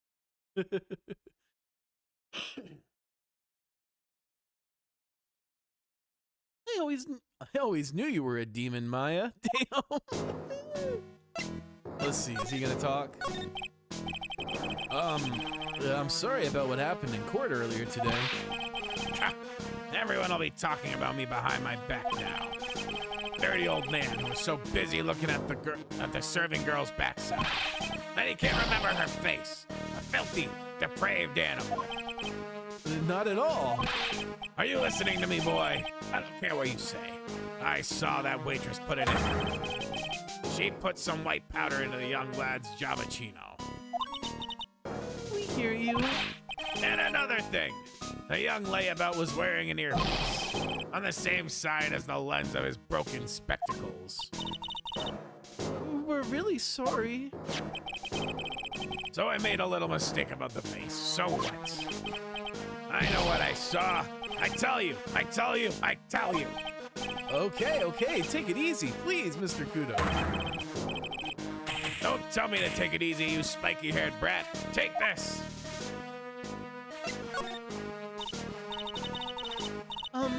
You said you were a craftsman, right? The modern world casts honest craftsmen like me aside in droves. Surely it's not bad. I come from a long line of craftsmen, right back to the time of the shoguns. You hear me? I didn't become an embroiderer, I was born one. Actually, I'm kind of in the same situation myself. I wanted to stick my finger up that dribbling old judge's nose. Scream right down his ear hole. Objection! Oh, so did you want to become a lawyer when you were young? I don't think that's quite it, Maya. I think he's just in a bad mood, that's all.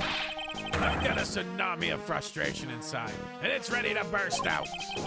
If we let him start rambling now, we might never shut him up. What should I do? Oh, damn. Oh, damn. Oh, yeah, I wanted to show you what Tigre is like in the anime. Short clip. Bet. Let's take a little gander here.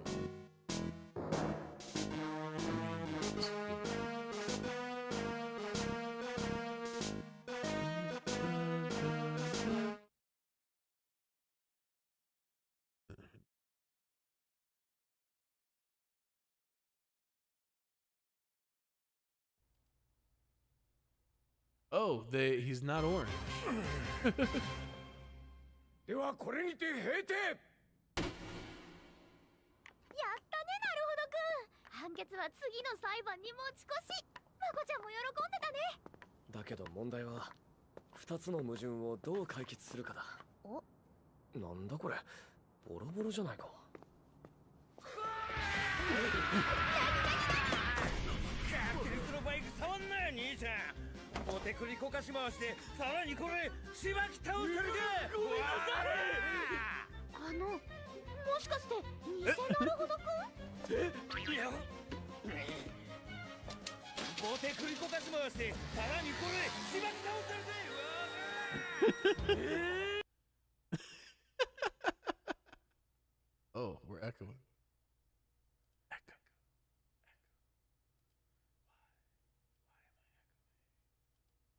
Weird. Doesn't do it there, but here. Oh, well, whatever. Anyway. Check. Okay, good. For a second, I thought it started to echo here. I was like, fuck!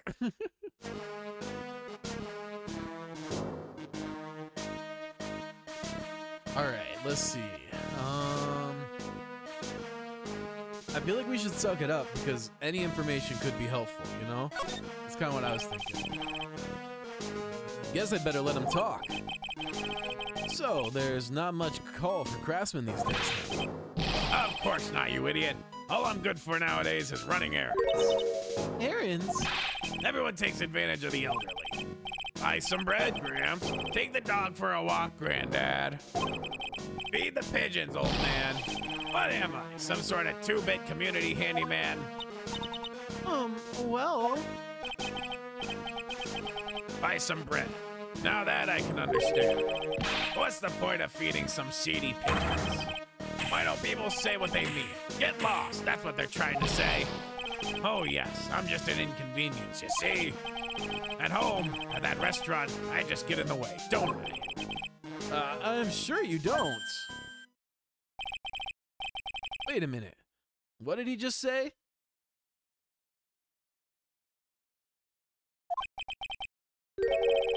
At home and at that restaurant? Hold up. By restaurant, are you talking about Très Bien? Did you get asked to run an errand there too? Yes, I did. The very day that young brat was poisoned. Well, what? See? Gotta let him yap.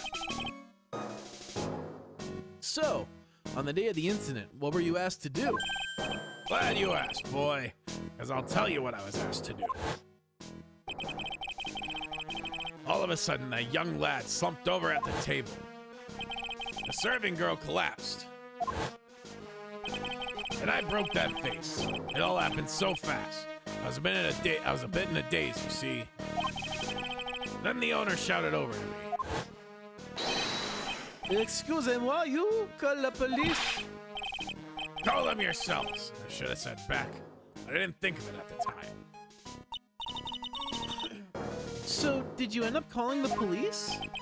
Like I said, I was in a bit of a daze. Did you call them on your cell phone? Ah, do I look like I'd have one of those newfangled thingamajigs? I went out looking for a payphone, of course. You went looking for one? Couldn't find one right away, you know? Wandered around for 5 minutes or so. But 5 minutes? So, for 5 minutes after the incident happened... Yes, sir. The owner was at Très Bien on his own. Why didn't you mention this in the court this morning? Well, I would have if you'd given me the chance. But you all bullied me out of the courtroom. Thank you, Mr. Godot. You've certainly earned your kudos for today. Wait a minute. If that's the case, there's one more. There's more I've got to say. Oh yes, I remembered something else.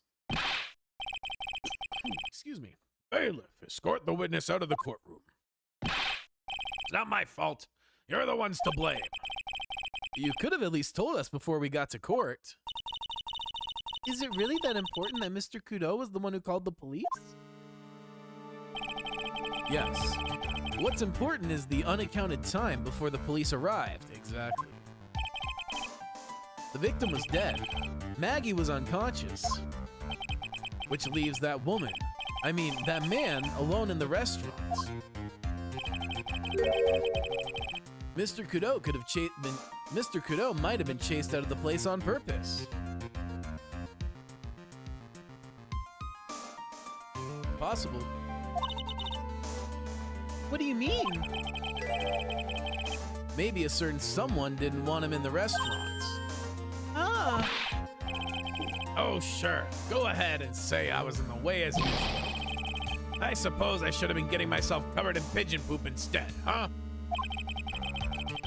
We need to get more details about what exactly happened.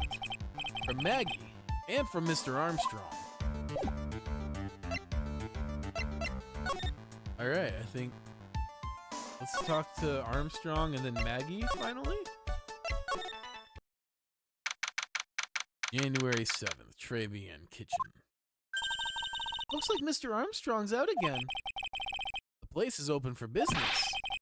You can't have an open restaurant without a chef. Hey, it's not my fault, Nick. Don't take it out on me.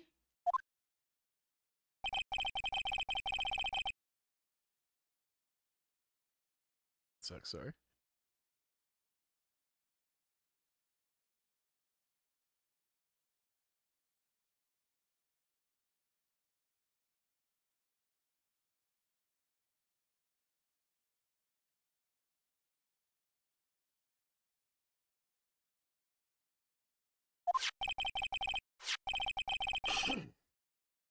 Mr. Godot left the scene, leaving Mr. Armstrong here alone. Missing when we need to talk to him the most. Maybe he's trying to avoid us on purpose. Anything changed?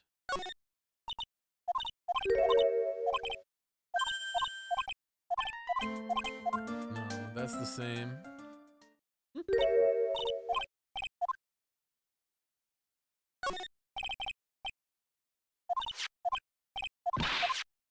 I don't think any of this has changed. Whoops. Let's go, I guess, to the detention center then.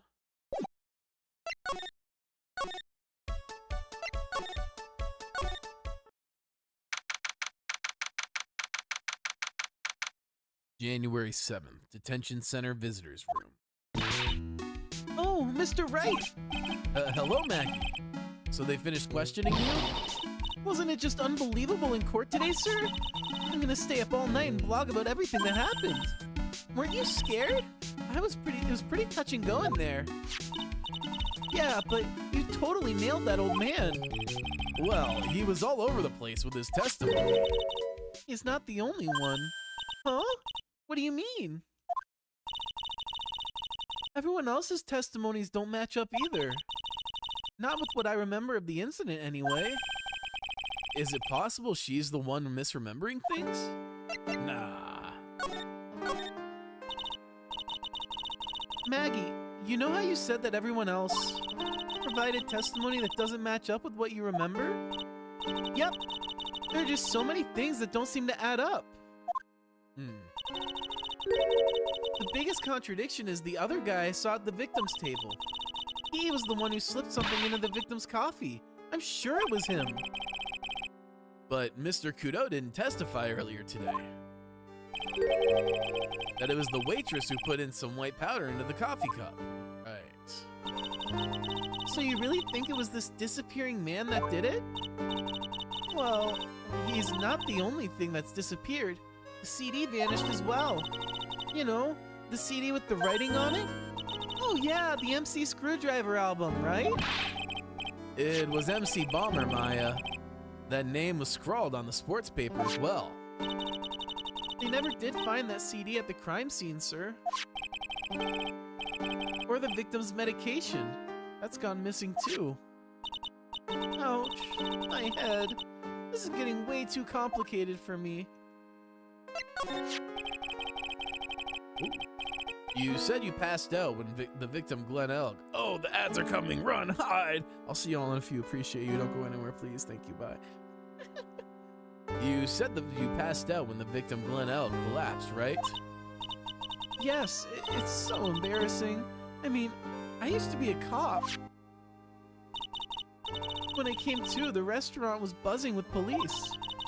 And before I knew what was going on, they arrested me, sir. So between the time the victim collapsed and the time the police arrived on the scene, you have no idea what went on at Très Bien? No, no idea at all. Why, is it important, Mr. Wright? The other witness told the old man from the park was pretty much chased out of the picture.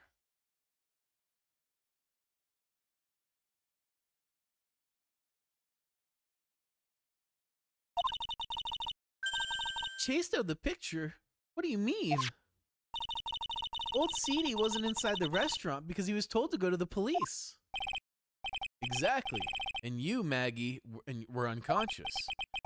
That means Mr. Armstrong was alone in the restaurant for a brief period of time. No! You don't think Mr. Armstrong set me up, do you? When you consider the facts, it's hard to imagine Mr. Armstrong isn't involved in this at all. It's like the master biting the paw of the dog that it feeds.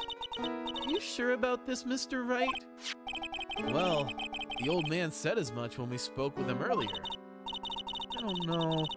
The things that man says don't add up for some reason, sir.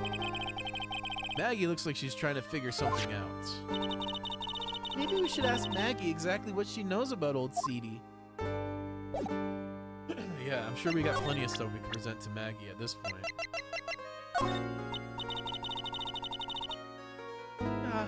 I feel much better after the trial this morning. I've been a bit of a courtroom proceedings addict for years now. Feels like forever since I saw a witness as slippery as that old man. He's not really that bad of an old man, though. Maya's the only one who likes him. Still, I feel a bit uneasy. Huh? I thought you just said you felt much better. Maggie. Well, Maggie, if there's something on your mind, you've got to tell us. Especially if it has anything to do with Mr. Godot or his testimony. Roger, I'll spill it all and see what you make of it. Is there anything about Mr. Godot's testimony that stood out to you as odd? Actually, yes. The fact that he was even testifying to begin with doesn't quite what? Well, when I took the coffee over to the victim's table, it's true there was another customer in the restaurant. Yeah, we know that already. It was Victor Godot. But I can't really say it was an old man. Okay then, how about calling him a really old middle-aged man? No, age isn't the issue. The other customer was a woman. A woman? Are you sure, Maggie? Well, I'm not 100% sure, but I think so. So? What did this woman look like? She was sort of creepy. And she had kind of a cackling laugh. Interesting. Also, let me adjust my camera. No, let me get closer. That's better. Okay. Creepy. Cackling? Why do I get the feeling I've come across a woman like that recently? Because you have.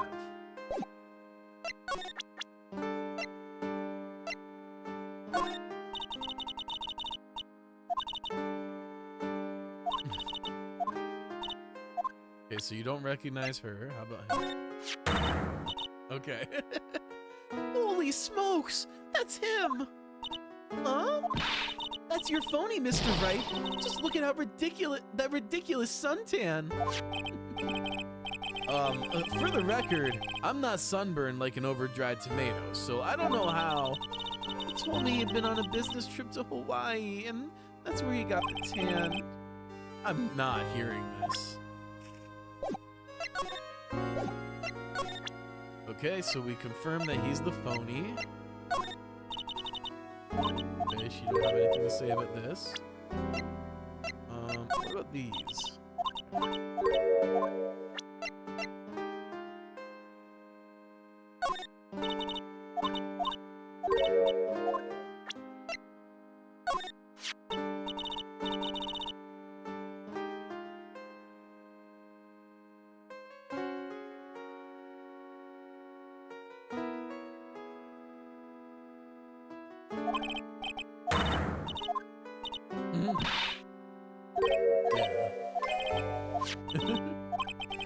let's just give her this. Oh, yeah. I've got something you're gonna love. Really? What is it? A lunchbox just for you. Here. Wow, a lunchbox. Weenies, too. I can't believe it. Thank you, sir. Did you make this just for me, Mr. Wright? Nah, it was Detective Gumshoe. Who else would make such a nice lunchbox for you? Detective Gumshoe? He's really worried about you. Looks like he put a lot of effort into making this, too. Can't accept it. Detention center rules, no gifts are allowed, sir. Hey, come on, Maggie, don't be like that. The rules are the rules. They'll lock you up if you break them. Somehow, when an ex-cop turned waitress says that, it seems a whole lot scarier. And anyway, I hate weenies. Oh, really? It's all yours, Maya. You can enjoy it with Mr. Wright. But... Poor Gumshoe. She's right. It's better than letting it go to waste. But... Guess so. Damn. Well, how was it? That hit the spot. I love weenies. Oh, good. I'm glad I gave it to you then, sir.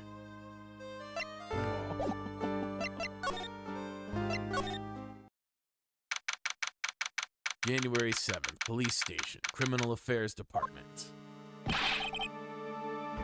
The main server just went up in smoke. Why the heck is the press conference set up yet?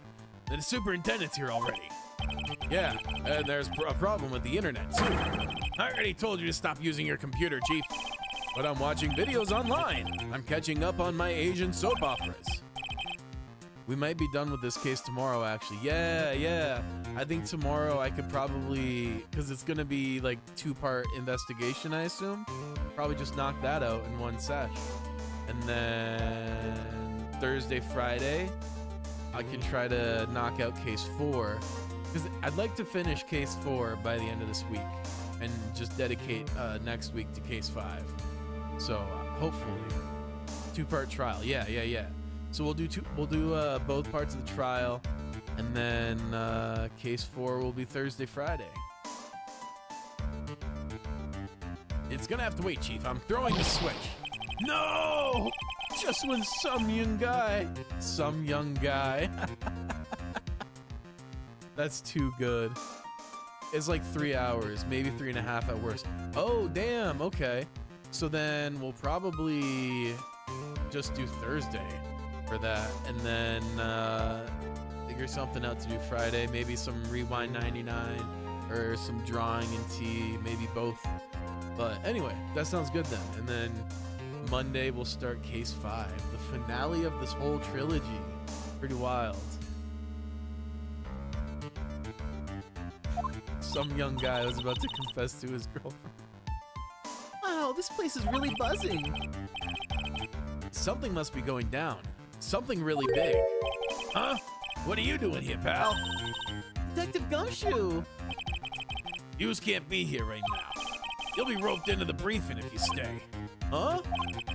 We got big problems here today. I will say, case 5 is the longest. I think there's a section where it's 3 trial sections. Wow. Anyway, you might want to lock in for those streams. Yeah. That's why I'm planning to dedicate next week to it. It'll be the whole week. Why? What's going on? It's a virus. A virus? There's a virus ripping through the precinct's computer system. But I really need to ask you some questions. Okay, I'm only gonna say this once, so listen up. Yes? No matter how poor you get, never borrow money from a place like this. You hear? Okay. If you got money trouble, just go on a diet of instant noodles and hang in there. Honestly, sound advice. We're not thinking about borrowing money, Detective. We want information. Oh, is that all? Well, let's see. Then the lender is considered to be even fishier than those average illegal loan sharks. And it seems they ran into trouble recently. Those guys have been pretty heavy-handed, calling in all their debts. Really? Don't go poking your nose around in their business, pal. You'll really regret it if you upset that lady. All right, I get the picture. Hey, wait a minute. What did he just say? That lady. Who's this lady he's talking about, Nick? We better find out what the story is with this lady. So what exactly is a computer virus, Detective Gumshoe? I don't know. What? Look, I just go with the flow, all right, pal? And here I thought the detectives were supposed to be somewhat knowledgeable. What's with that face, pal? You think you know what a virus is? Well, Nick, do you? A computer virus? Sure, I mean, only in simple terms, of course. Really? Wow, you know everything, Professor Nick. Yeah, I'm gonna call you Dr. Wright from now on. Hey, that sounds pretty cool, don't you agree? Dr. Wright. Why do I get the feeling they're making fun of me? Okay, fine. I'm no expert, but at least I can explain the basics for the two of you. Oops, fuck. Always misclicking. Alright, here we go. Come on. A virus is a program that gets inside a computer and causes damage. Damage? You mean it makes the machine go boom and explode? No, the damage is, well, it's all internal. So the inside goes boom, right? Imagine all the case data you've got stored on your PCs here in the station. A virus could wipe out all that. And that's the kind of damage I'm talking about. Whoa, that's scary. Yeah, and what's even more scary is that viruses are infectious. Infectious? Most computers are connected together on a network, right? A virus can move from one machine to another over the network. So the virus just keeps spreading faster and faster. Huh. Just like a real virus, huh? But Nick, why would anyone want to make a program like that? Yeah, it takes ages to type in all that data. Why would you want to destroy it, pal? No. People don't infect their own machines. They send the virus to someone else. What? That's horrible. Oh, I get it. It's like you sneezing on Mr. Godot so he catches a cold. Right. Then he wouldn't be able to turn up in court because he'd be too sick. You really shouldn't do stuff like that, Nick. It's wrong. Who? What? Where? When and why did the conversation jump to talking about me? Anyway, that's what a computer virus is. A bad program that causes damage. And all the different viruses have names, right?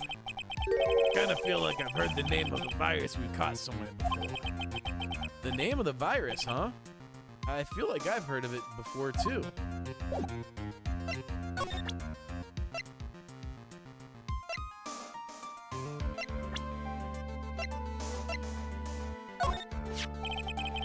That's the girl who works over at Tender Linda.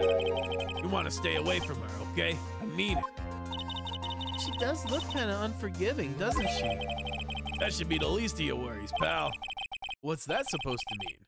What could be worse? Her name's Viola Cadaverini. She's the only granddaughter of Bruto Cadaverini. Bruto Cadaverini? Do you know who that is, Nick? Never heard of him. Bruto Cadaverini's the boss of the Cadaverini family. The Cadaverinis? That's one scary sounding name. We can't touch them. They're way too powerful for the police. But you're thinking of taking them on, aren't you? No, I don't remember ever saying I was going to. I better get some more info out of Gumshoe about this family. I'm not sure if I really want to get involved in this, but who are the Cadaverinis? Who are they? Scary bunch of people, that's who. You're a cop and you're scared? What's that about? Trust me, it doesn't matter if you're a kid or a cop. These guys are scary. They got some serious clout in the criminal underworld. We can't touch them. They got too much moolah. Moolah? As in, they pretty much control all the cash on the city's black market. The black market, huh? And that includes Tenderlender, I take it. Sure. No one stands up to Bruto Cadaverini. And I mean no one. Interesting. So Viola's the granddaughter of some mafia boss then. Right and Co-Law is not equal to Tenderlender Phoenix Wright. Phoenix Wright is not equal to Furio Tiger. Yeah. Maya Fey, Violetta Cadaverini, the fake clan, the Cadaverini family, Wright's bicycle, Furio scooter. Noticing a big pattern. Yeah, for sure. For sure. They did. I could tell they were having fun with this, making like foils of everyone. I'm still waiting for Evil Gumshoe to show up. Because I feel like Gumshoe is right at that like middle ground of chaos where like his evil version is also going to be kind of neutral and they'll just be like buddies, you know? That's my favorite trope, is when you get like when like two clones meet each other and you're expecting one to be evil and then they're just like, hey. Chaotic balance, exactly. She means everything to him. So, how did she end up at Tenderlender? I don't know, pal. But I heard she and the boss of Tenderlender are pretty tight. Tight? That's what it said in a file I read related to Maggie's case. Sounds like a pretty important clue.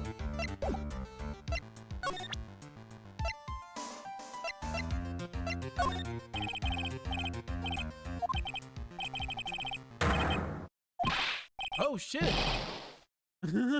I expected this to be nothing. This is it. The stupid name. I remember now. I thought so. Here it comes. Don't just nod to yourself and keep me in the dark, Nick. What's going on? It's okay, Maya. You don't have to cry about it. The name scribbled on that sports paper and written on the CD. That's the name of the virus. MC Bomber. What? Yeah, the virus that just infected everyone's computer in the station, pal. It's MC Bomber. Can you give us any more details, please? I don't know why, but I had a feeling this was gonna be it. We already knew about the MC Bomber virus from a while back. A group of criminals issued a series of demands to the head of honchos of the law enforcement. They threatened to release the virus if their demands weren't met. Who are they? I don't know. Some hotshots from the criminal underworld would be my guess.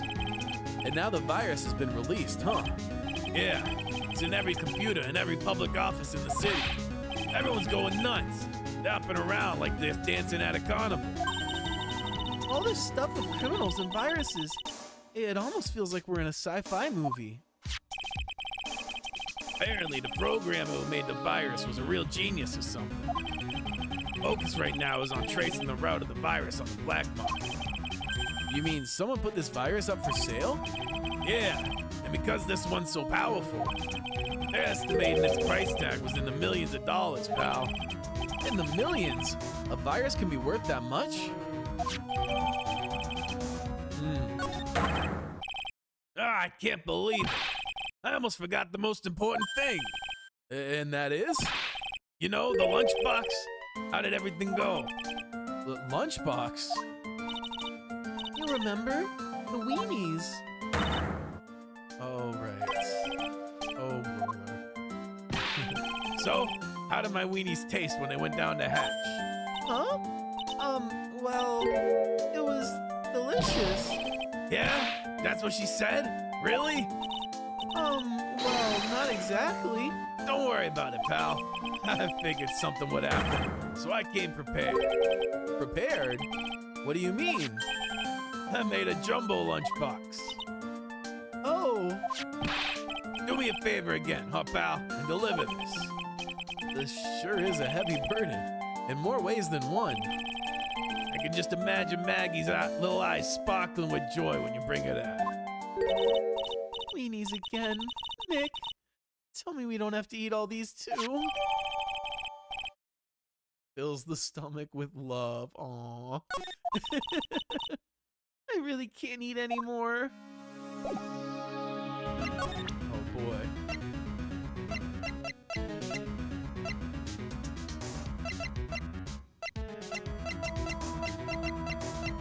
Wow, we have a lot of evidence.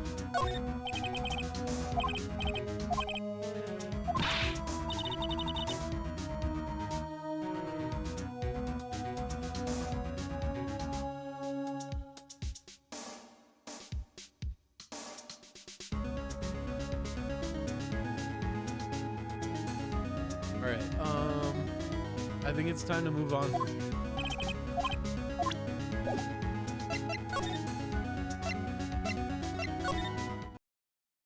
Yeah, Maggie's gone. Can't give her the weenies. Oh, cool.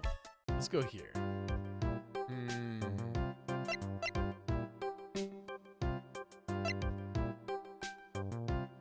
Maybe we have enough. Let's try this again. Shit, I should save. Should have saved. I'm gonna bail out of this and then save.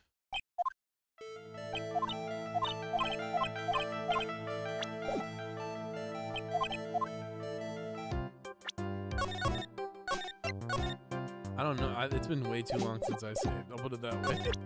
All right, here we go.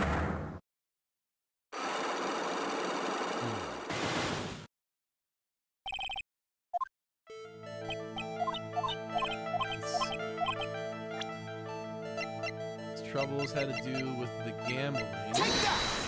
That was pretty straightforward. And we needed to present the lotto tickets.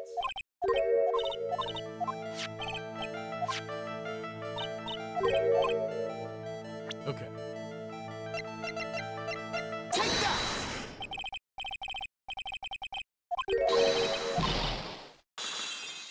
Alright. Did have a gambling habit. You good people must not follow his example, do you understand? Trust me, even if I wanted to, I don't exactly have the money to buy any. But, if you win, there's no problem, is there? And Glenn had a winning ticket, didn't he? For $500,000. Yeah, but it's hard to imagine how he could have been in trouble then, isn't it? It's true that Mr. Elg won $500,000 in the end.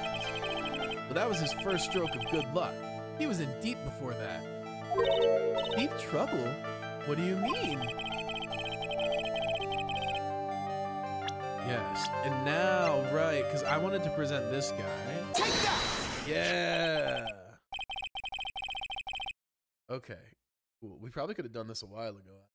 Oh well. Furio Tigre, the boss of the loan office called Tender Lender. Tender Lender? People with businesses should think harder before naming their offices. Like you're one to talk. Well, what do you think? Our firm is doing very well at the moment.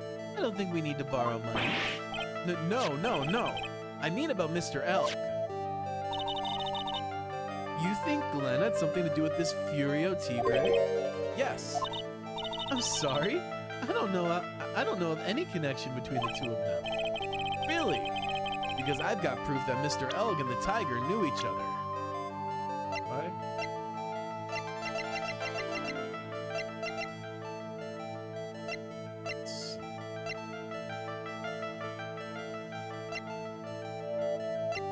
Is it this?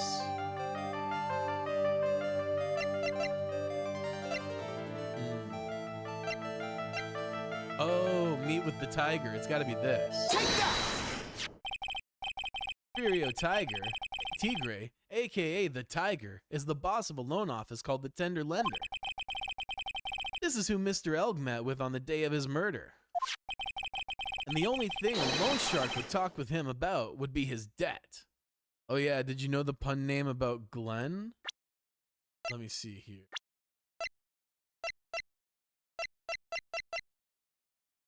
Glenn Elg. It's the same name backwards.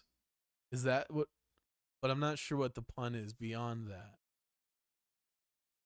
Glenn Elg. Yes. Okay. Yeah, no, I didn't catch that until you pointed it out. So interesting. Wonder why his name is reversed like. Maybe it'll come to light as the case progresses. No! It's true that Glenn had racked up quite a bit of debt from his gambling habit. About $100,000, I think. It's something computer related, if I remember correctly. Ah, okay. It's big brain stuff. Stuff beyond you and me's, maybe. Well, I won't speak for you, but beyond me. $100,000? Ouch. But I heard he won the lottery, so he should have been in the clear. Shame Maggie couldn't get a bit of that good luck. Yeah, for real, poor Maggie. Okay, so the guy got lucky and won the lottery. But what if he hadn't won? What was his plan then? Well, this isn't easy to say, but he said he would use his talents to repay the money. His talents? I suspect he was talking about programming. What computer program is worth $100,000? Perhaps you good people should leave so I can get back to my work. I'm so close to cracking her. Damn, that line aged poorly. The program in question, was it by any chance this? It's gotta be this one. Take that! Well, this is it, isn't it? This is the virus that's infecting computers worldwide as we speak. MC Bomber.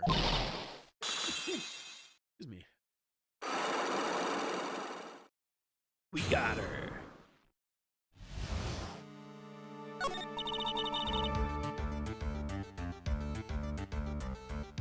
Glenn's head had more processing power than any computer, but it had been infected with the gambling virus. Glenn was in too deep. You mean he was in debt? Yes, $100,000 in debt, and not an easy amount to repay. So, he said he was taking on some extra work, something a bit risky. Risky? How? Maybe he was going to become a waitress at Très Bien. Where do you come up with these ideas? So it's safe to say Mr. Elf was the creator of this virus, huh? The MC Bomber virus? Yes. It was a work of genius in a bad sort of way, of course, but still genius. Something like that would probably fetch several $1 million on the black market. Inconceivable. Gumshoe was right for a change. This date, December 3rd, that is marked on his calendar, that was his deadline for repaying his debts. MC Bomber updated in the court. Okay.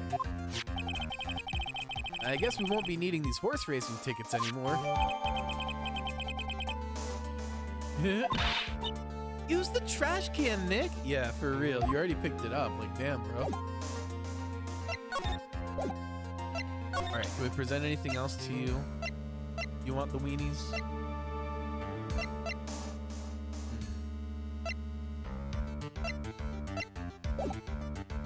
I don't feel like we got much, like there's anything more we can really get from her. I think it's time to move.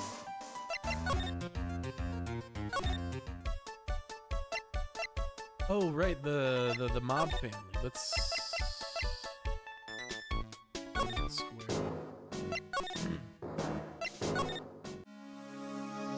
let's see. Are we able to get this one? Let's find out. I'm sure you can do her lot too. Okay.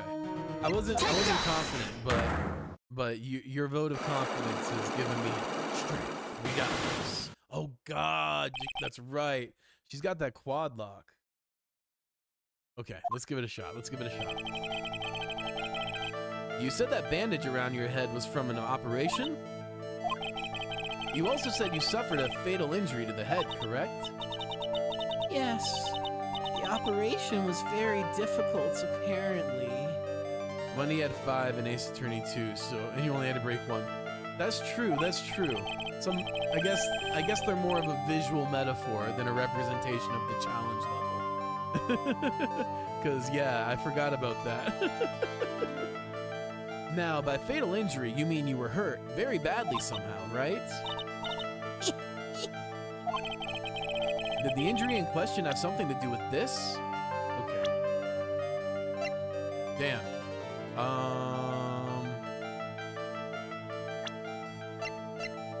Alright, let's see.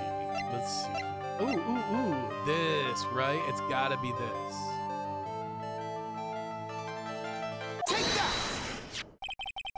I have here a car repair bill. From this, it seems pretty obvious that this car was involved in an accident. Let me see that. This bill is made out to the Cadaverinis.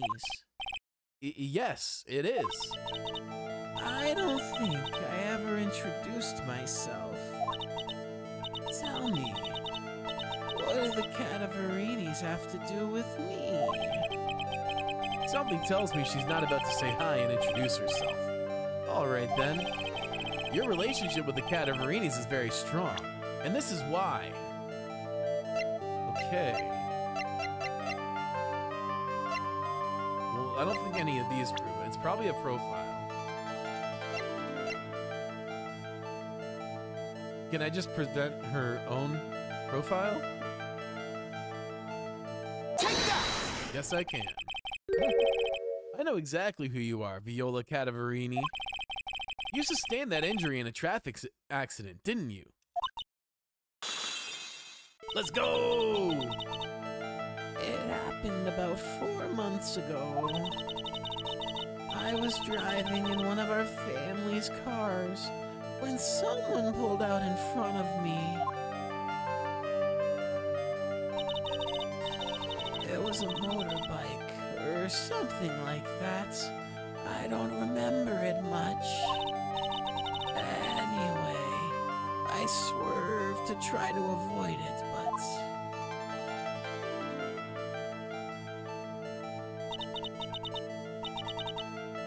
I took a blow to the head.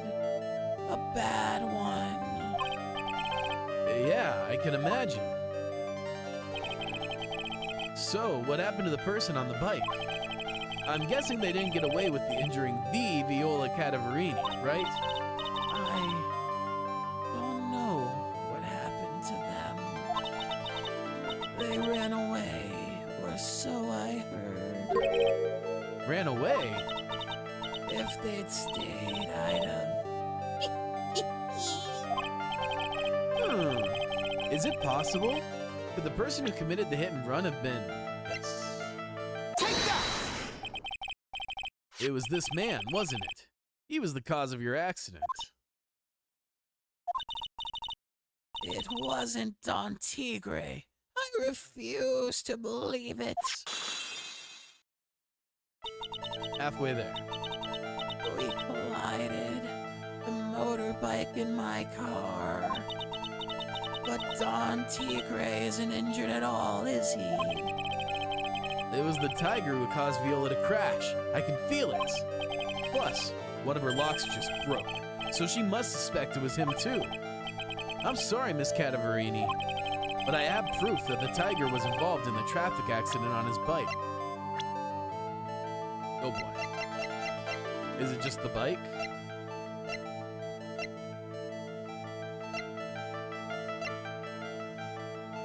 I feel like it's the bike.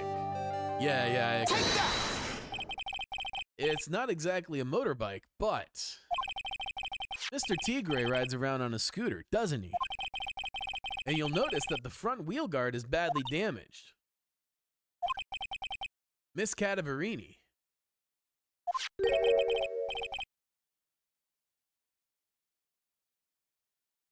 You know the truth, don't you? We got her. This repair bill was paid by Furio Tigre. The Cadaverinis have known for ages who caused the accident, haven't they? It's possible. Perhaps. Somewhere inside me, I know that may be true. I knew it. But Don Tigre still saved my life. The operation was very complicated. It was very, very expensive. How much are we talking? Very,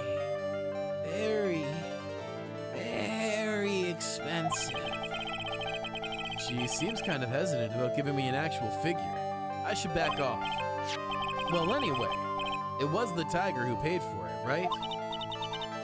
After I recovered, Don Tigre told me. He said he paid for the operation because he cared about me. I believe him. Really?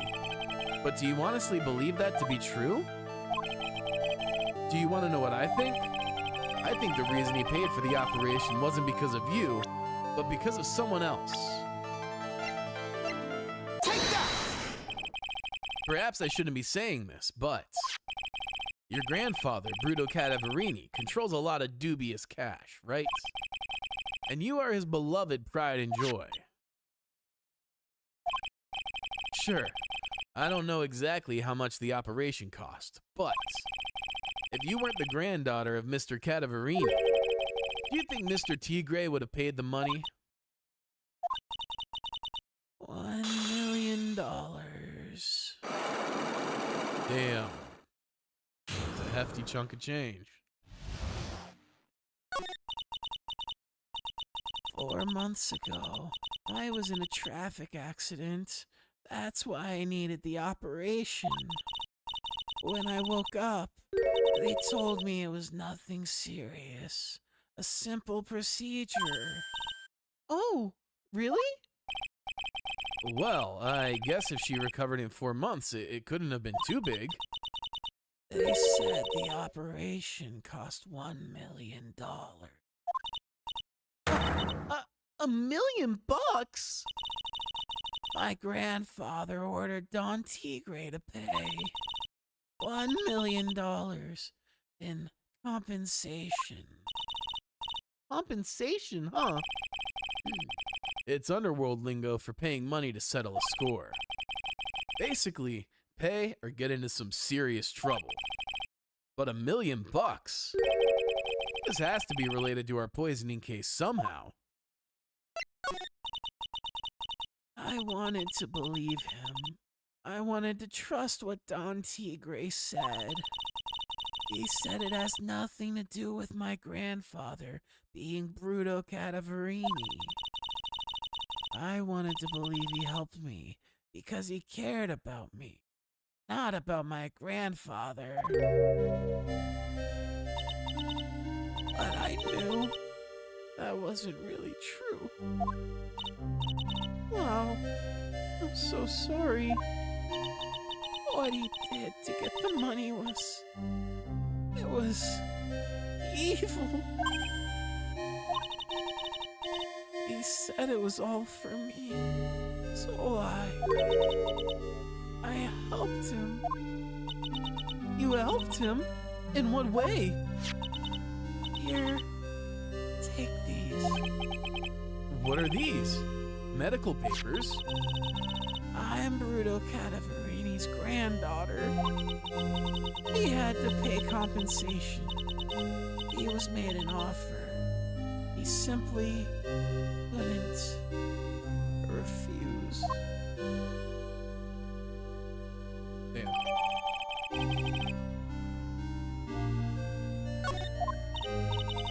Wow, I feel so bad for Viola. It's inexcusable. Huh? There are two things that I consider inexcusable: poisoning and betrayal. Only a coward would hurt people using either of these tactics. Is everything all right, Nick? We should get going. Right after we finish our espresso. Yeah. I won't need to convince Viola of anything else, so I guess I can get rid of this.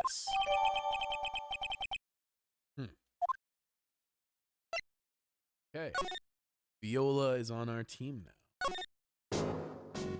Now, what are we talking? Oh, okay. January 7th. Très bien. Bonjour! I have been waiting for your return. Mr. Armstrong. Ah, good timing. I was hoping to find you here. We'd like to ask you a few questions. Well, he hasn't got anything to say to you fellas. Yeah. Ah, it's CNF. Who you calling Zeno? Come out from under the table already, Maya. Okay, hand it over. What? You just want to play games with me? I don't recommend that. The medical papers, now. Uh-oh. I think he wants Viola Cadaverini's papers back. You mean this? The $1 million medical papers? Miss Cadaverini trusted you. That's why she said that she helped you. Forget about it.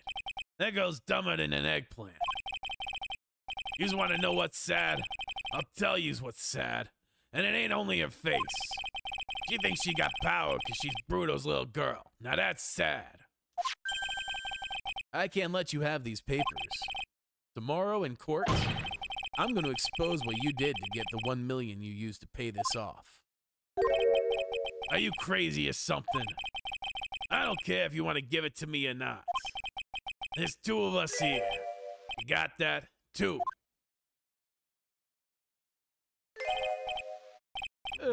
Oui.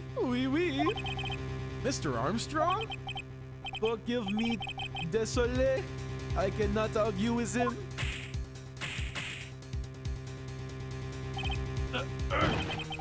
That really hurt. Let me look at this real quick before it gets taken from me. Oh, okay. Is that all you got? I'll be taking those papers now.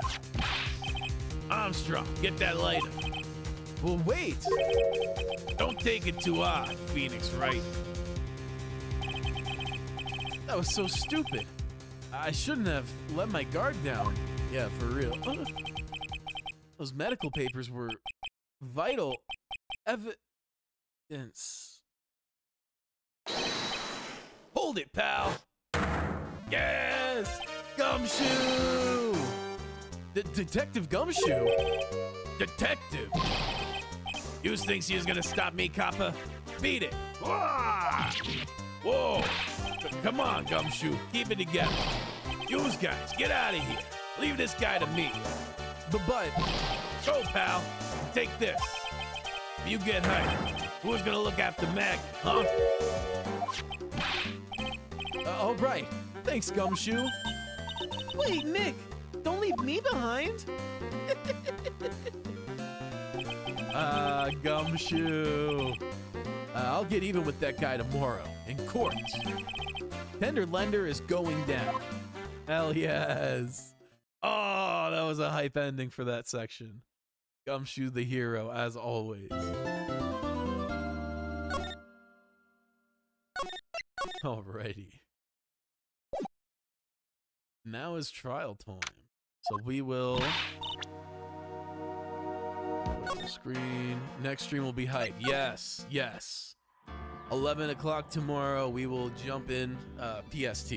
We will jump in and knock out the rest of this case. I am very excited to see how this all concludes. This has been a really fun case. So I'm excited to see, excuse me.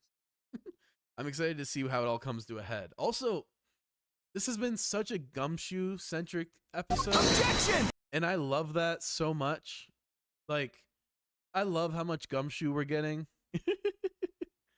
But anyway, I'm excited to see how it all comes to an end. We'll do that tomorrow. And then we'll start case 4, and next week will be the big finale. Wild. It's wild. But I appreciate you so much. You'll see Gumshoe more in investigations too. Hell yeah. He's a partner. Sick, sick. So we'll wrap that up for tomorrow. I look forward to seeing y'all again. And until next time, peace.